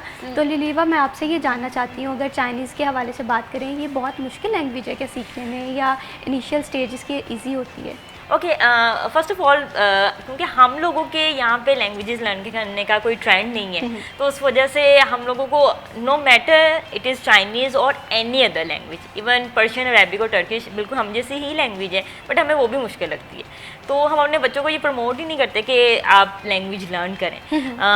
फिर जहाँ तक बात ही चाइनीज़ में है, तो चाइनीज़ इज़, अगर आप मुझसे रियल पूछे, पहले भी जैसे आप बात कर रही थी कि क्योंकि मैं और भी लैंग्वेजेस बोल सकती हूँ, टर्किश और रशियन, और also I am learning Arabic and Persian. तो चाइनीज़ एज़ कम्पेयर टू, इसलिए नहीं कि मैं चाइनीज़ टीचर हूँ तो मैं ये बात कर रही हूँ, लेकिन चाइनीज़ एक ईजी लैंग्वेज है, वो इतनी कॉम्प्लेक्सिटी नहीं है। उसकी एक बहुत बड़ी रीज़न ये कि Chinese language is 5000 years old, इसकी बहुत ओल्ड हिस्ट्री है, ओल्ड लाइक एवोल्यूशन है। उसकी वजह से चाइनीज़ लैंग्वेज अब पर्टिकुलरली आप उसे टीच कर सकते हैं, क्योंकि आप उनके पास प्रॉपर ग्रामर है, प्रॉपर एडजेक्टिव है। बट अगर आप किसी को कहें, किसी फॉरनर से कि फ़ौरन उर्दू हमें जो है लर्न, आप हमें उर्दू टीच कर दें, तो ये बहुत मुश्किल है, क्योंकि हमारे उर्दू में वो एक मिक्सचर ऑफ लैंग्वेजेस हैं, तो हम लोगों के लिए वो बहुत मुश्किल है कि हम उसे टीच कैसे करेंगे। बट येस, चाइनीज़ में जो सबसे मुश्किल पार्ट है वो टोन्स हैं, क्योंकि हमारी लैंग्वेज में, इंग्लिश में, उर्दू में टोन्स का कोई कॉन्सेप्ट नहीं है। टोन्स काइंड ऑफ एक समझ एक म्यूज़िकल काइंड ऑफ थिंग है जो कि उनके हर वर्ड को मीनिंग देती है। तो अगर आप एक टोन भी सही से प्रोनाउंस नहीं करते तो वर्ड्स बिल्कुल चेंज हो जाता है। सो इस वजह से चाइनीज़ बहुत सारे स्टूडेंट्स को मुश्किल लगती है। Otherwise I don't think so कि चाइनीज़ में कोई ऐसा वर्ड है जो कि आप प्रोनाउंस नहीं कर सकते। वाइल रशियन में और टर्किश में, जो कि मेरी दूसरी लैंग्वेजेस हैं, उसमें कुछ वर्ड्स हैं जो कि प्रोनाउंस करना थोड़ा सा मुश्किल है। So if you do proper practice you can learn it well in 1 year, but अगर आप इसे प्रॉपर प्रैक्टिस ठीक है। करें। अगर अब देखें, आपको भी चाइनीज़ आती है, आयशा को भी चाइनीज़ आती है, तो एक कहीं ना कहीं दो लोगों को जब लैंग्वेज आ रही हो ना, वो बहुत खूबसूरत होता है। आप वहाँ पर कल्चर को समझ रहे होते हैं। चाइनीज़ जो है किस तरह से हम सीख सकते हैं, सबसे मुश्किल लफ्ज़ कौन सा है, आसान लफ्ज़ कौन सा है, इस हवाले से हम बात करेंगे। लेकिन यहाँ पर वक्त एक छोटी सी ब्रेक का, कहीं मत जाइए, हमारे साथ रहिए।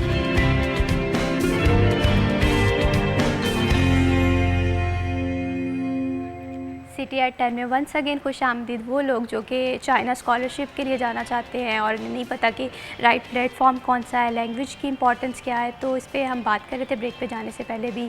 लिलवा शफीक जो कि लैंग्वेज ट्रेनर हैं वो भी हमारे साथ मौजूद हैं, आयशा मुनीर हैं वो भी मौजूद है। चाइनीज़ के हवाले से बड़ी दिलचस्प गुफ्तगू का सिलसिला हमारा जारी था।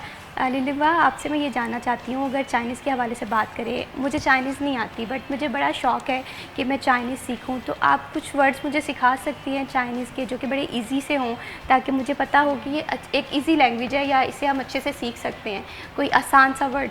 ओके, चाइनीज़ में आई थिंक सब ऑडियंस को पता भी होगा और ये हम बहुत ज़्यादा यूज़ भी करते हैं, और ये वन ऑफ द इजी है प्रोनाउंस करना, बिकॉज दोनों वर्ड्स हमारी लैंग्वेज में भी हैं somehow. Knee how, knee how, yes, knee how is very easy in that sense, because हम लोग जो लोग पंजाबी स्पीकर है उन्हें पता है कि नी वो हम लोग आम लाइफ में भी यूज़ करते रहते हैं। ठीक है, बिल्कुल, ये पंजाबी में भी नी इधर आ, ओके, इस तरह से हम यूज़ करते रहते हैं। सो नी का मतलब बेसिकली गुड है, सॉरी यू है, ओके, बेसिकली तुम, ओके, और हाउ का बेसिकली मतलब गुड है। हाउ हम इंग्लिश से भी पिक कर सकते हैं। यस, हाउ हम इंग्लिश से भी पिक कर सकते हैं, और हाउ प्रोनाउंस करना भी बहुत इजी है।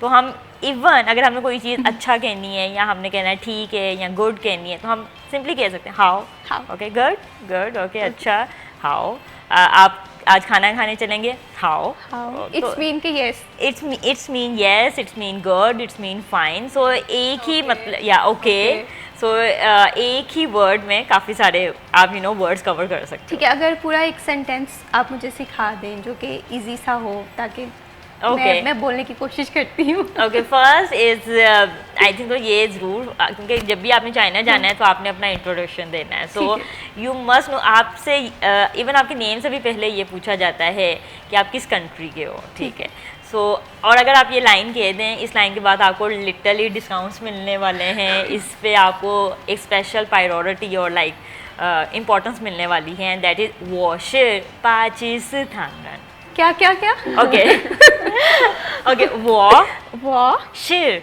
शिर पा पा जी जी स थान रन। ओके, काफ़ी difficult, it's very difficult. Okay, even आप लाइक वॉशर पाकिस्तान पर्सन भी कह देंगे Name तो बोल सकती हैं, या वॉशर जो आपका नेम है आप वो भी कह सकती हैं, लाइक वॉशर लिलवा, वॉशर मैविश, वॉशर मैविश, यस यस, वॉशर मैविश, यस यस, इट्स या वॉशर मैविश। आप सबसे पहले अपना इंट्रोडक्शन लाइक नी हाउ वॉशर मैविश। ओके, और इसके बाद अगर किसी से वहाँ पर कन्वर्सेशन का आगाज़ करना हो, जाहिर सी बात है आप किसी कल्चर के बारे में जानना चाहते हैं, तो जैसे हम इंग्लिश में कह देते हैं, किसी से खैरियत पूछ लेते हैं, हाउ आर यू, तो हम ये वर्ड किस तरह से कह सकते हैं? जी आयशा बताइएगा। नी हाउ मा, की नी हाउ मा, नी नी हाओ मा, नी हाओ मा, नी हाओ मा, यस इट्स इजी, ये इधर दैट्स इजी, और वी कैन से नी जमाया, नी जमाया, may be Yeah, difficult, this is also easy. Marriage pronounced very well. नी जमाया, नी जमाया, यस, नी हाओ ओके मा, दैट्स नी नी हाओ जमाया। मा, वो ओके है ना, अच्छा, मुझे जाहिर सी बात है आप लोगों की तो माशाल्लाह काफ़ी एक्सपर्टीज़ है चाइनीज़ पे। अगर आप लोग जस्ट लाइक एक सबवे पे मिल रहे हैं और आप लोगों ने कम्युनिकेशन करनी है, तो किस तरह से कम्युनिकेशन होगी, थोड़ा सा हमें बताइएगा। लाइक फर्स्ट टाइम, हाँ, फर्स्ट टाइम मिल रहे हैं जैसे, But जैसे first time- मैंने आयशा की वो सिचुएशन देखी ना कि आयशा को रोड मैप समझ में नहीं आया, तो ऐसी ही सिचुएशन अगर हम क्रिएट कर लें। Okay, we can say 你好， 你好，你迷路了吗？不好意思，我要问一个问题，我迷路了，你可以告诉我这个怎么走？我要过路，我怎么走？怎么你去那？想去哪儿？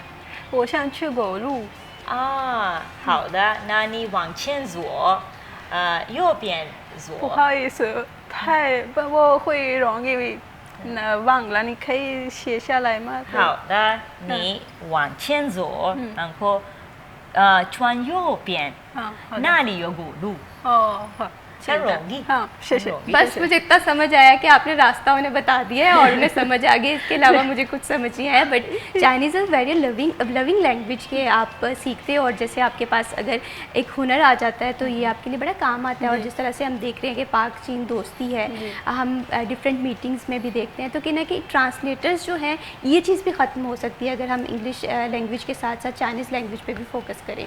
तो आयशा, मैं आपसे ये जानना चाहती हूँ, अगर हम उन स्टूडेंट्स के हवाले से बात करें जो कि स्कॉलरशिप पे जाना चाहते हैं और उन्हें नहीं समझ में आता कि क्या रोल होता है, किस तरह से स्कॉलरशिप के लिए अप्लाई किया जाता है, तो सीआई डिपार्टमेंट का क्या रोल है इसमें?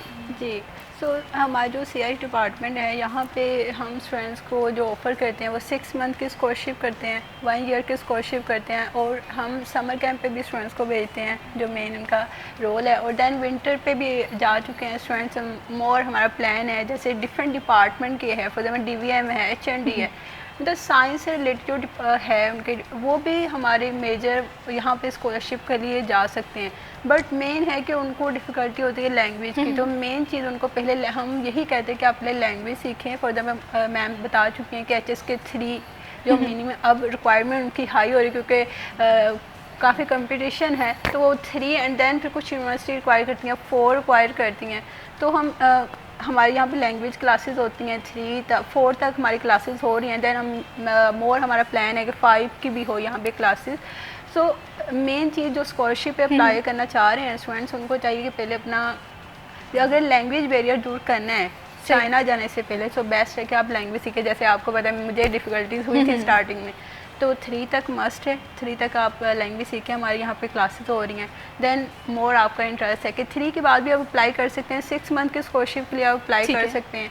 सो लेकिन अगर आपने 1 ईयर के स्कॉलरशिप के लिए अप्लाई करना है तो आप बेस्ट है कि आपके पास HSK 4, ठीक है, मोर यूनिवर्सिटी वो यही कहती हैं कि आप HSK 4 आपके पास हो, ठीक है। तो और ऐसे भी होता है कि जैसे हम क्रेडिट आवर शिफ्ट करवा लेते हैं, अमूमन जैसे टॉपअप प्रोग्राम होता है, तो क्या चाइना ये भी फैसिलिटेशन दे रहे हैं? जी होता है, लेकिन अभी हमारे इधर CIUF में ये चीज़ अभी नहीं है, लेकिन हम ट्राई कर रहे हैं, इस पर वर्क किया जा रहा है कि हम ऐसे लैंग्वेज के स्टूडेंट 1 सेमेस्टर के कोर्स पे जाते हैं, फॉर एग्जाम्पल एक मेजर उनका चर है उसमें वो जाते हैं, तो ये भी हम ट्राई कर रहे हैं कि ये चीज़ भी हमारे हो। दैन और हम स्टूडेंट्स को, जैसे अभी हमारे DVM की आई है पोस्ट, वो हमारे डिपार्टमेंट की तरफ से ही हम 2 वीक्स के लिए वो जा रहे हैं, सब कुछ उनका फ्री है, ठीक है, तो वो जा सकते हैं। हालांकि ये हमारे डिपार्टमेंट का पार्ट नहीं, लेकिन हम मीन्स कि वो हमारा पार्ट बन रहा है, हम दूसरे मेजर के लोगों को भी इसमें इंक्लूड कर रहे हैं। और इसमें बड़ी आसानी हो जाती है कि आप कुछ इंटरनेशनल एक्सपोजर हमेशा इंसान के काम आता है। एग्जैक्टली। प्लस हम लोग फुली ट्राई कर रहे हैं कि हम लोग अभी हम लोगों के पास ये प्रोग्राम नहीं है, बट इंशाल्लाह हम लोग इन फ्यूचर प्रॉपर्ली 2026 में हम इसको स्टार्ट करेंगे। हम एक 4 ईयर प्रोग्राम या 4 ईयर डिग्री प्रोग्राम स्टार्ट करें, where student can learn 2 year in Confucian institute, 2 साल वो यहाँ पे पढ़ेंगे, BSc की वो डिग्री काउंट होगी ग्रेजुएट की, और 2 साल वो चाइना में पढ़ेंगे। इस तरह से हमारे ही US में एक डिप्लोमा चल रहा है मैट, मॉडर्न एग्रीकल्चर टेक्नोलॉजी, तो वो बेसिकली स्टूडेंट 2 साल यहाँ पे पढ़ते हैं और 1 साल चाइना में जाके पढ़ते हैं। तो इसलिए ये वाला सीन भी इंशाल्लाह इन फ्यूचर जो है वो स्टार्ट हो जाएगा कि स्टूडेंट लाइक वो यहीं पे अपनी स्टडीज़ करें, बट जो अपने लास्ट 6 मंथ है इंटर्नशिप के या 1 ईयर है रिसर्च के, वो चाइना में जाके उसको कंटिन्यू करें अपनी लाइक स्टडी। जैसे मेरी डिग्री है BS की, वो हम चाइना से ही कर सकते, स्टार्टिंग में ऐसे ही था, बट ये अब अपॉर्चुनिटीज हम बच्चों को यहाँ पे हमारे फुल ट्राई कि यहाँ पे एटलीस्ट 2 इयर्स यहाँ पे करें, देन लास्ट मोर प्रैक्टिस के लिए वो लास्ट 2 इयर्स चाइना जाके करें, तो ये एक बेस्ट अपॉर्चुनिटी। बिल्कुल इसी तरह से है। टॉपअप के हवाले से जैसे हम बात कर रहे थे कि ये अच्छा एक इनिशिएटिव होगा आप लोगों के लिए भी कि कुछ डिग्री जो है वो पर्सन्स की यहाँ से हो जाएगी फिर वहाँ से, तो दोनों कल्चर्स को समझने में बड़ा फ़ायदा होगा और साथ ही साथ लैंग्वेज फिर भी यहाँ पर भी इम्पोर्टेंट होगी। तो यहाँ से लिवा मैं आपसे ये जानना चाहती हूँ, अगर हम लैंग्वेज जाहिर सी बात है अभी हमने थोड़ी सी डिस्कशन भी की है, तो वो लोग जो कि बिल्कुल न्यू हैं उनके लिए चाइनीज़ कि क्या फॉर्मेट होता है, किस तरह से सीखा जा सकता है, और जाहिर सी बात है China is very good country. अगर हम स्कॉलरशिप के हवाले से बात करें, वहाँ पर लिविंग स्टाइल के हवाले से बात करें, तो बहुत सारे लोग हैं वहाँ पर जाना चाहते हैं, लेकिन लैंग्वेज का सीखने का आगाज़ किस तरह से किया जाए? कि आया आप ये सजेस्ट करती हैं कि पहले चाइनीज़ कंटेंट देखा जाए, ड्रामास देखा जाए, कि आपकी वोकेबलरी जो है वो बनना शुरू हो?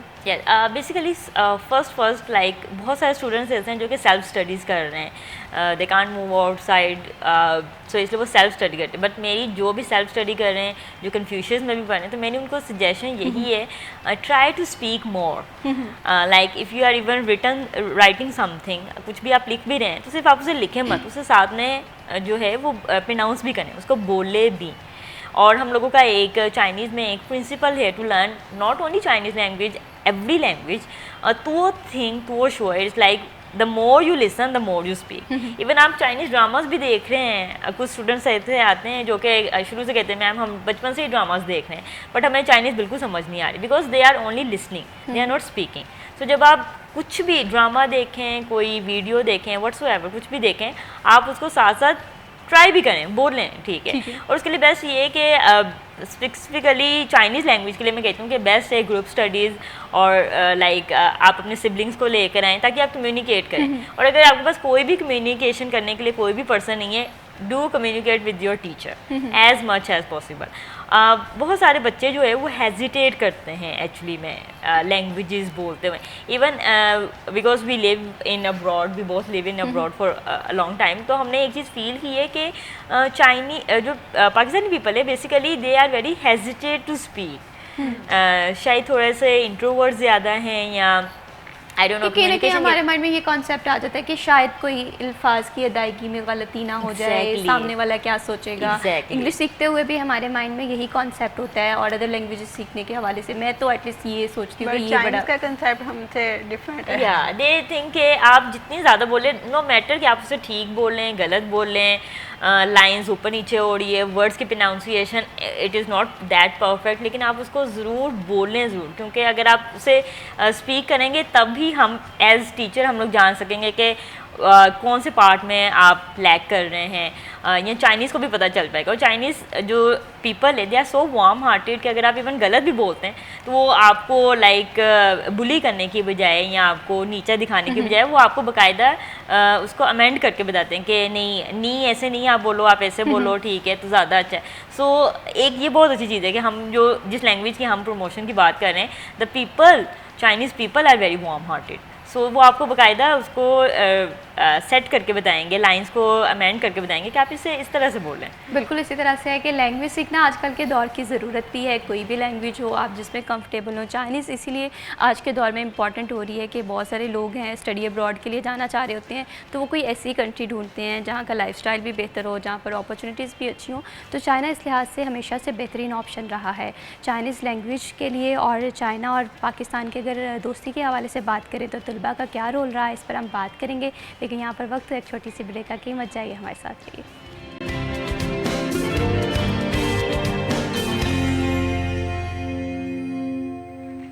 सिटी एट 10 में वंस अगेन खुश आमदीद बढ़ाते हैं प्रोग्राम को आगे और अब बात करते हैं गोल्ड मार्केट में इस वक्त गोल्ड की जो कीमत है वो क्या चल रही है, क्या सोना जो है वो सस्ता हुआ है।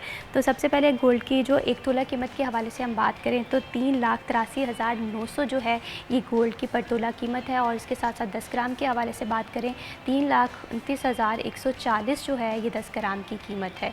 तो गोल्ड अभी भी हम देख रहे हैं कि इसकी प्राइसेस जो हैं वो स्टेबल नहीं दिखाई दे रही हैं, कि कल तक हम देख रहे थे कि 84 के तक तक जो 1000 जो है आज कम हुआ है। और इसी के साथ साथ करेंसी जो है ये भी जानना बहुत ज़्यादा ज़रूरी होता है, क्योंकि हमारी जो बिज़नेस कम्युनिटी है वो इन्वेस्टमेंट के हवाले से बात हो या कारोबार करने के हवाले से बात हो तो मेजॉरिटी डॉलर में हो रही होती है।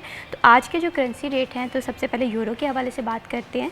तो यूरो की जो बाइंग पावर है वो 332 है और इसे 336 में सेल किया जा रहा है। इसी तरह से सऊदी रियाल के हवाले से बात करें 75.40 में ये बाय किया जा रहा है और 76.15 में फ़रोख्त किया जा रहा है। यूएई दिरहम के हवाले से बात करें तो इसकी बाइंग पावर 77.15 है और 78 में ये जो है सेल किया जा रहा है। यूके पाउंड के हवाले से बात करें तो यूके पाउंड की जो मौजूदा कीमत है बाइंग के हवाले से वो 384 है और 388 में ये फ़रोख्त हो रहा है। डॉलर की कीमत के हवाले से बात करें, जिसमें हमारी तिजारत होती है, बिज़नेस इन्वेस्टमेंट भी होती है, तो डॉलर 282.6 में बाय किया जा रहा है और 282.9 में फ़रोख्त किया जा रहा है। तो ये थी मजमूई तौर पे करेंसी की सिचुएशन के हवाले से। हम देख रहे हैं कि डॉलर और जो यूके पाउंड है वो इनकी कीमतें जो हैं वो स्टेबल है। यूरो जो है वो थोड़ा सा कभी बढ़ रहा है तो कभी कम हो रहा है। बढ़ाते हैं प्रोग्राम को आगे, और ब्रेक पे जाने से पहले हम बात कर रहे थे कि चाइनीज़ लैंग्वेज आज के दौर में सीखना बहुत ज़्यादा ज़रूरी है। पाक चीन दोस्ती की एग्जाम्पल हिस्ट्री में हम देख चुके हैं कि जहाँ जहाँ पाकिस्तान को चाइना की ज़रूरत हुई है तो चाइना सबसे पहले पाकिस्तान की मदद के लिए हाजिर रहा है। इसी तरह से मैं आयशा आपसे ये जानना चाहती हूँ कि पाकिस्तानी स्टूडेंट्स का क्या रोल देखती हैं पाक चाइना दोस्ती के हवाले से अगर हम बात करें। देखिए, जैसे स्टूडेंट्स लैंग्वेज सीख रहे हैं और वो उनका मेन पर्पस क्या होता है, मोस्टली जो स्टूडेंट्स हैं वो चाहते हैं वो बिज़नेस करें चाइना जाके, एंड देन वो लैंग्वेज सीखें, देन मोर आगे बीएस करें या एमएस करें। जैसे एमएस स्टूडेंट जाते हैं स्कॉलरशिप पे जाते हैं, पीएचडी के लिए जाते हैं, तो जैसे अगर तो एमएस के लिए जाते हैं या पीएचडी के लिए जाते हैं तो वहाँ पर उनको मोर प्रोजेक्ट मिलते हैं, उनका एक रोल है, एक उनकी मांग है एक। अगर लैंग्वेज मोर आपने सीखी और देन डिफरेंट मेजर किए हैं, जैसे साइंस का कोई डिफरेंट मेजर है तो ये उनका मेन, वैसे मैं कहती हूँ है मेन, उनको रिक्वायर्ड होते हैं स्टूडेंट्स काफ़ी पीएचडी के एमएस के स्टूडेंट्स उनको रिक्वायर्ड होते हैं। तो ये स्टूडेंट्स अगर जाके वहाँ पे पॉजिटिव रोल प्ले करते हैं तो ये बेस्ट है उनके लिए। तो ये एक फिर वो अगर आपका एक पॉजिटिव रोल है ना वहाँ पे, तो जो चाइनीज़ है तो वो तो कहते हैं कि आप लोग आएँ, एंड देन आप अगर तो आपका ट्रस्ट आप डेवलप करते हो अच्छी बात है। अगर आपका ट्रस्ट ही आप ख़त्म करें, जैसे आपको पता है पाकिस्तानी जाते हैं डिफरेंट दूसरे कंट्रीज में तो एक ट्रस्ट वैसा डेवलप नहीं कर पाते। तो मेरी ये चीज़ है मेन, सबको कहती हूँ मैसेज है मेरा एक, कि अगर आप लोग चाहते हैं दूसरे कंट्रीज़ तो मेन चीज़ आपने जो करनी है कि आपने एक अच्छा पॉजिटिव रिस्पॉन्स देना है। जो भी आप काम कर रहे हैं अपने दिल से करें, सो एक ट्रस्ट डेवलप करें ताकि वो चाइनीज़ आएँ यहाँ पे मोर। तो जो भी बहुत से पाकिस्तानी हैं जो चाइना में ये चीज़ एक थोड़ी नेगेटिव पॉइंट भी जाती है। अगर आप पॉजिटिव रोल प्ले नहीं, नेगेटिव रोल प्ले करोगे तो एक बहुत नेगेटिव पॉइंट जाता है उनके पास। बिल्कुल जाहिर सी बात है, ऐसे बहुत सारे स्टूडेंट्स हैं जो बहुत अच्छा काम करते हैं क्योंकि पाकिस्तान के पास टैलेंट की कमी नहीं है। लेकिन जहाँ पर हम रूल्स एंड रेगुलेशंस फॉलो नहीं करते, जहाँ पर हम शॉर्टकट्स के चक्रों में होते हैं, वो चाइना हो या कोई भी कंट्री हो वो बियर नहीं कर सकते।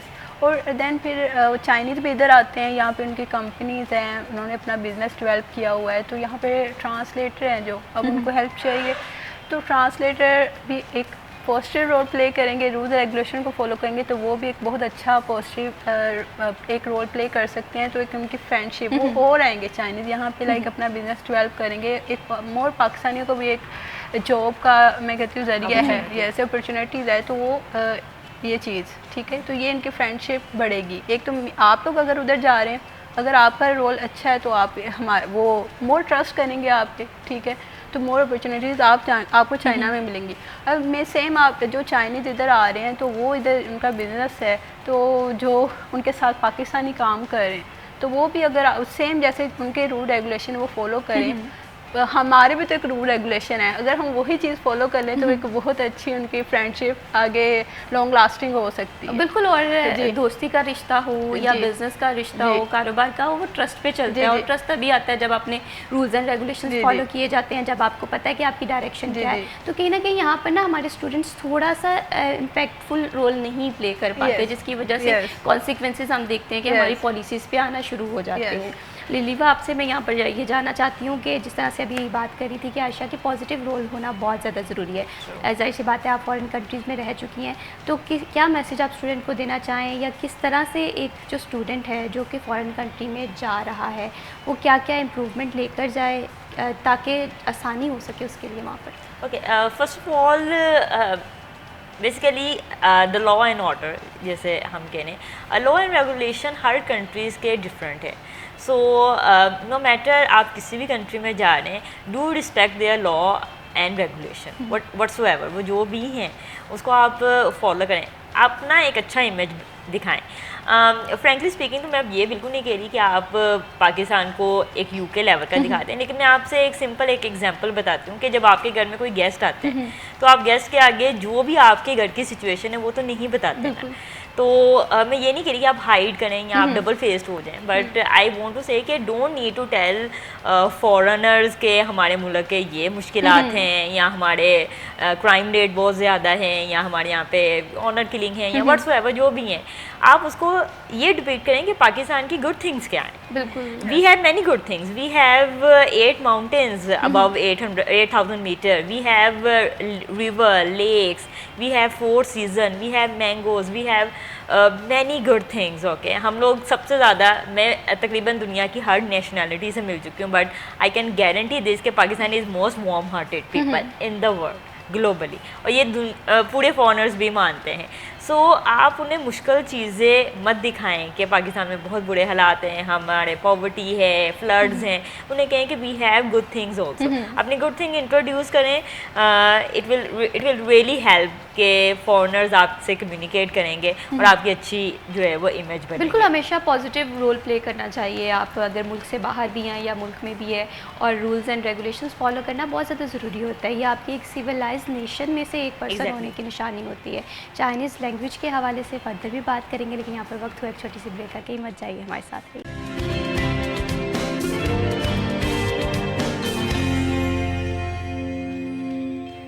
सिटी एट 10 में वंस अगेन खुश आमदीद बढ़ाते हैं प्रोग्राम को आगे, और बात कर रहे थे चाइनीज़ लैंग्वेज के हवाले से, क्योंकि चाइनीज़ आजकल के दौर में सीखना ज़रूरत भी है, हुनर भी है, और जो लोग स्कॉलरशिप पे जाना चाह रहे हैं उन लोगों के लिए एक अच्छी अपॉर्चुनिटी भी है। और फैसलाबाद के हवाले से बात करें, CIA एक ऐसा डिपार्टमेंट है जो आपको लैंग्वेज डिफरेंट लेवल की सिखा रहा होता है चाइनीज़। तो इस चीज़ को मैं समझती हूँ कि लिलवा एक गोल्डन अपॉर्चुनिटी है कि फैसलाबाद में एक ऐसे इदारे मौजूद हैं जो कि चाइनीज़ लैंग्वेज के हवाले से इंपॉर्टेंस को भी जानते हैं, कल्चर के हवाले से भी बात करते हैं Chinese.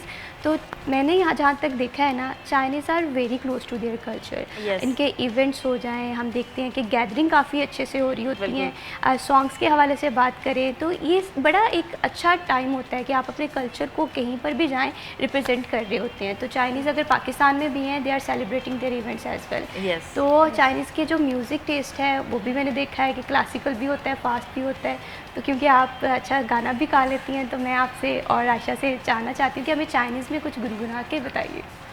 Okay, we try our best, like I'm saying to telling Mavish कि मैं थोड़ी सी ज़्यादा क्लासिकल हूँ and ma'am is more like a modern age, but we try our best. There is a very famous song which is woman Pu Yang. Pu Yang is we are not sane. Okay. So ये 2019 का एक बहुत blockbuster song था China में. So we try our best to sing, but don't judge, okay? Okay. और मैं सिर्फ clap कर सकती हूँ। Yes, your clap will be a good encouragement. Yes. Okay.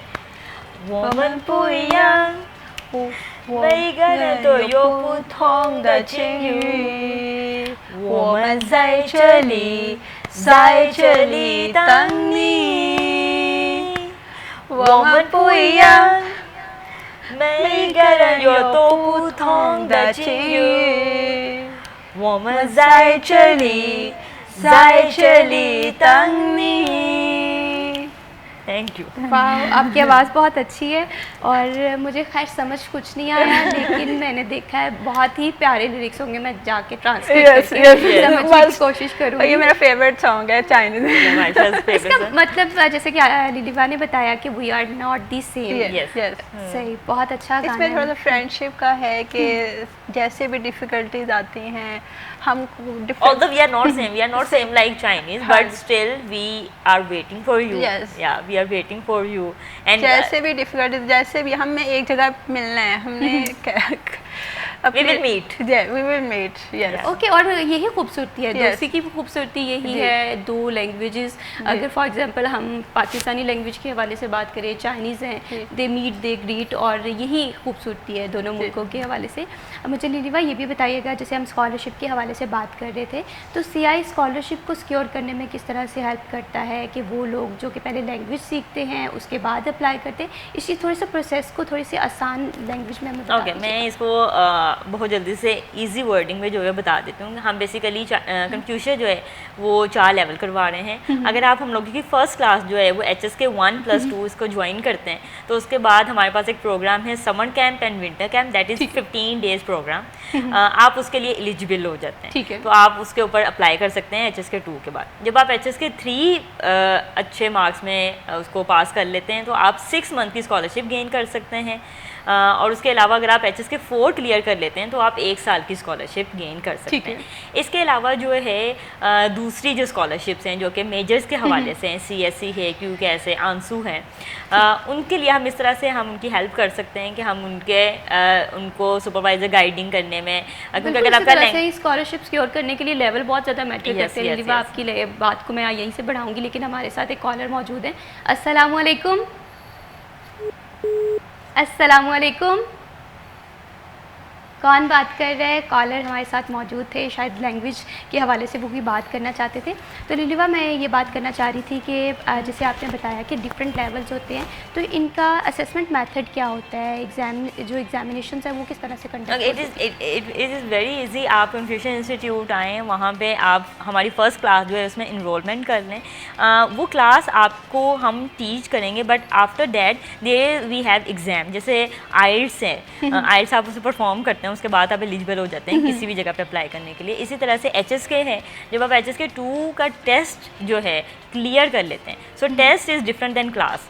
हम लोग क्लासेस भी हेल्प करवाते हैं, और we are very proud to say that Confucian institute is only one institute in Pakistan, Confucius Institute, University of Agriculture, basically CIUF, जो कि 11 माह HSK help करवाता है। सो आप किसी भी मंथ, जिस मंथ में आपको लगता है कि यू आर वेल प्रिपेयर्ड, आप टेस्ट देना चाहते हैं, तो आप उसकी रजिस्ट्रेशन करवाएं। उसकी रजिस्ट्रेशन लाइक अगर फॉर एग्जांपल अक्टूबर का टेस्ट है, तो उसकी रजिस्ट्रेशन सितंबर में स्टार्ट हो जाएगी। सो अहेड ऑफ 1 मंथ आप लोगों ने अपनी रजिस्ट्रेशन करवानी है, आपने टेस्ट में अपीयर होना है, और 1 महीने के बाद आपका रिजल्ट आएगा। रिजल्ट के बाद व्हाट्सोएवर आप अगर 2 क्लियर कर लेते हैं तो आप एलिजिबल हो जाते हैं समर कैंप के लिए। अगर आप 3 क्लियर कर देते हैं तो आप एलिजिबल हो जाते हैं 6 मंथ के लिए। सो फर्दर सो ऑन, इस तरह से प्रोसेस चलता रहता है। ठीक है। और क्लासेस में जो सीखने सिखाने का अमल है वो किस तरह से होता है? कि आया ऑनलाइन क्लासेस भी स्टूडेंट ले सकते हैं कि स्टूडेंट को CI सेंटर जो है आना पड़ता है? Yes, basically we have both option, physical classes and online classes. So students को जो भी ज़्यादा इजी लगता है, बट अकॉर्डिंग टू मी आप फिजिकल क्लासेस लें, come to CI plus we have the model institute, यानी हम लोगों की जो कन्फ्यूशन इंस्टीट्यूट की बिल्डिंग है, that is the one of the 550 Confucian institute globally, और वो 47th पे हैं। So in Pakistan it is the biggest. So best ये कि आप if you want to like really see the culture और सही से कम्युनिकेशन करना चाहते हैं, तो मेरी सजेशन यही है कि स्टूडेंट फिजिकल क्लासेस ले, but of course if you are not available, you are outside, you are abroad, हमारे पास फॉरेनर स्टूडेंट्स भी लर्न करते रहे हैं। सो बेस्ट ये है कि आप उसे ऑनलाइन करें। We have both option, online classes and physical classes. बल्कि अगर आप फैसलाबाद में हैं तो आप CI सेंटर जाके ज़्यादा अच्छे से सीख सकते हैं। Exactly. आयशा, मुझे ये भी बताइएगा कि जैसे आइल्स का फॉर्मेट होता है, लिसनिंग, रीडिंग, राइटिंग, और इस तरह से इनके भी लेवल्स होते हैं, मॉड्यूल्स होते हैं different? Yes, so basically Chinese language में 6 लेवल हैं।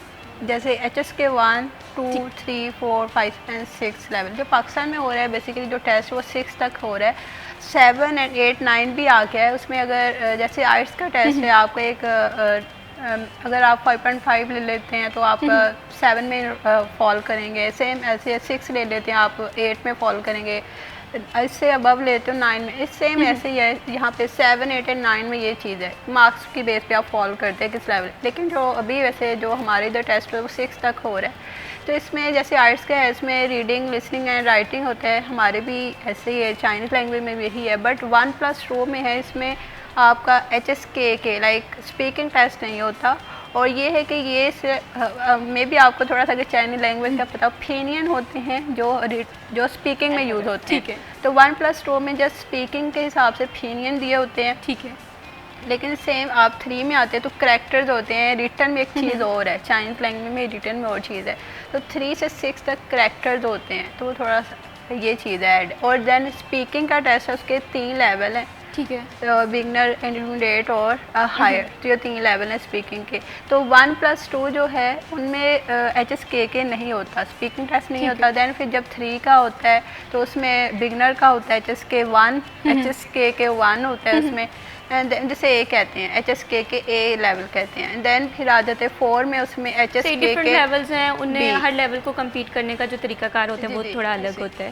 जी। बहुत शुक्रिया आयशा मुनीर साहिबा Thank for joining us in this programme. बहुत शुक्रिया लीजिएगा, आपने हमारे प्रोग्राम को वक्त दिया और बहुत दिलचस्प गुफ्तगू का सिलसिला आप लोगों के साथ जारी था। चाइनीज़ लैंग्वेज के हवाले से बात करें, आज के दौर की ज़रूरत भी है और इसके साथ साथ वो लोग जो कि स्कॉलरशिप के लिए जाना चाहते हैं उनके लिए अच्छा ऑप्शन हो सकता है। और फैसलाबाद में CI जैसा इंस्टीट्यूट यहाँ पर मौजूद है, तो इससे फ़ायदा लाजमी उठाना चाहिए। इसी के साथ मैं विशबीब को दीजिए इजाज़त। अल्लाह हाफ़िज़।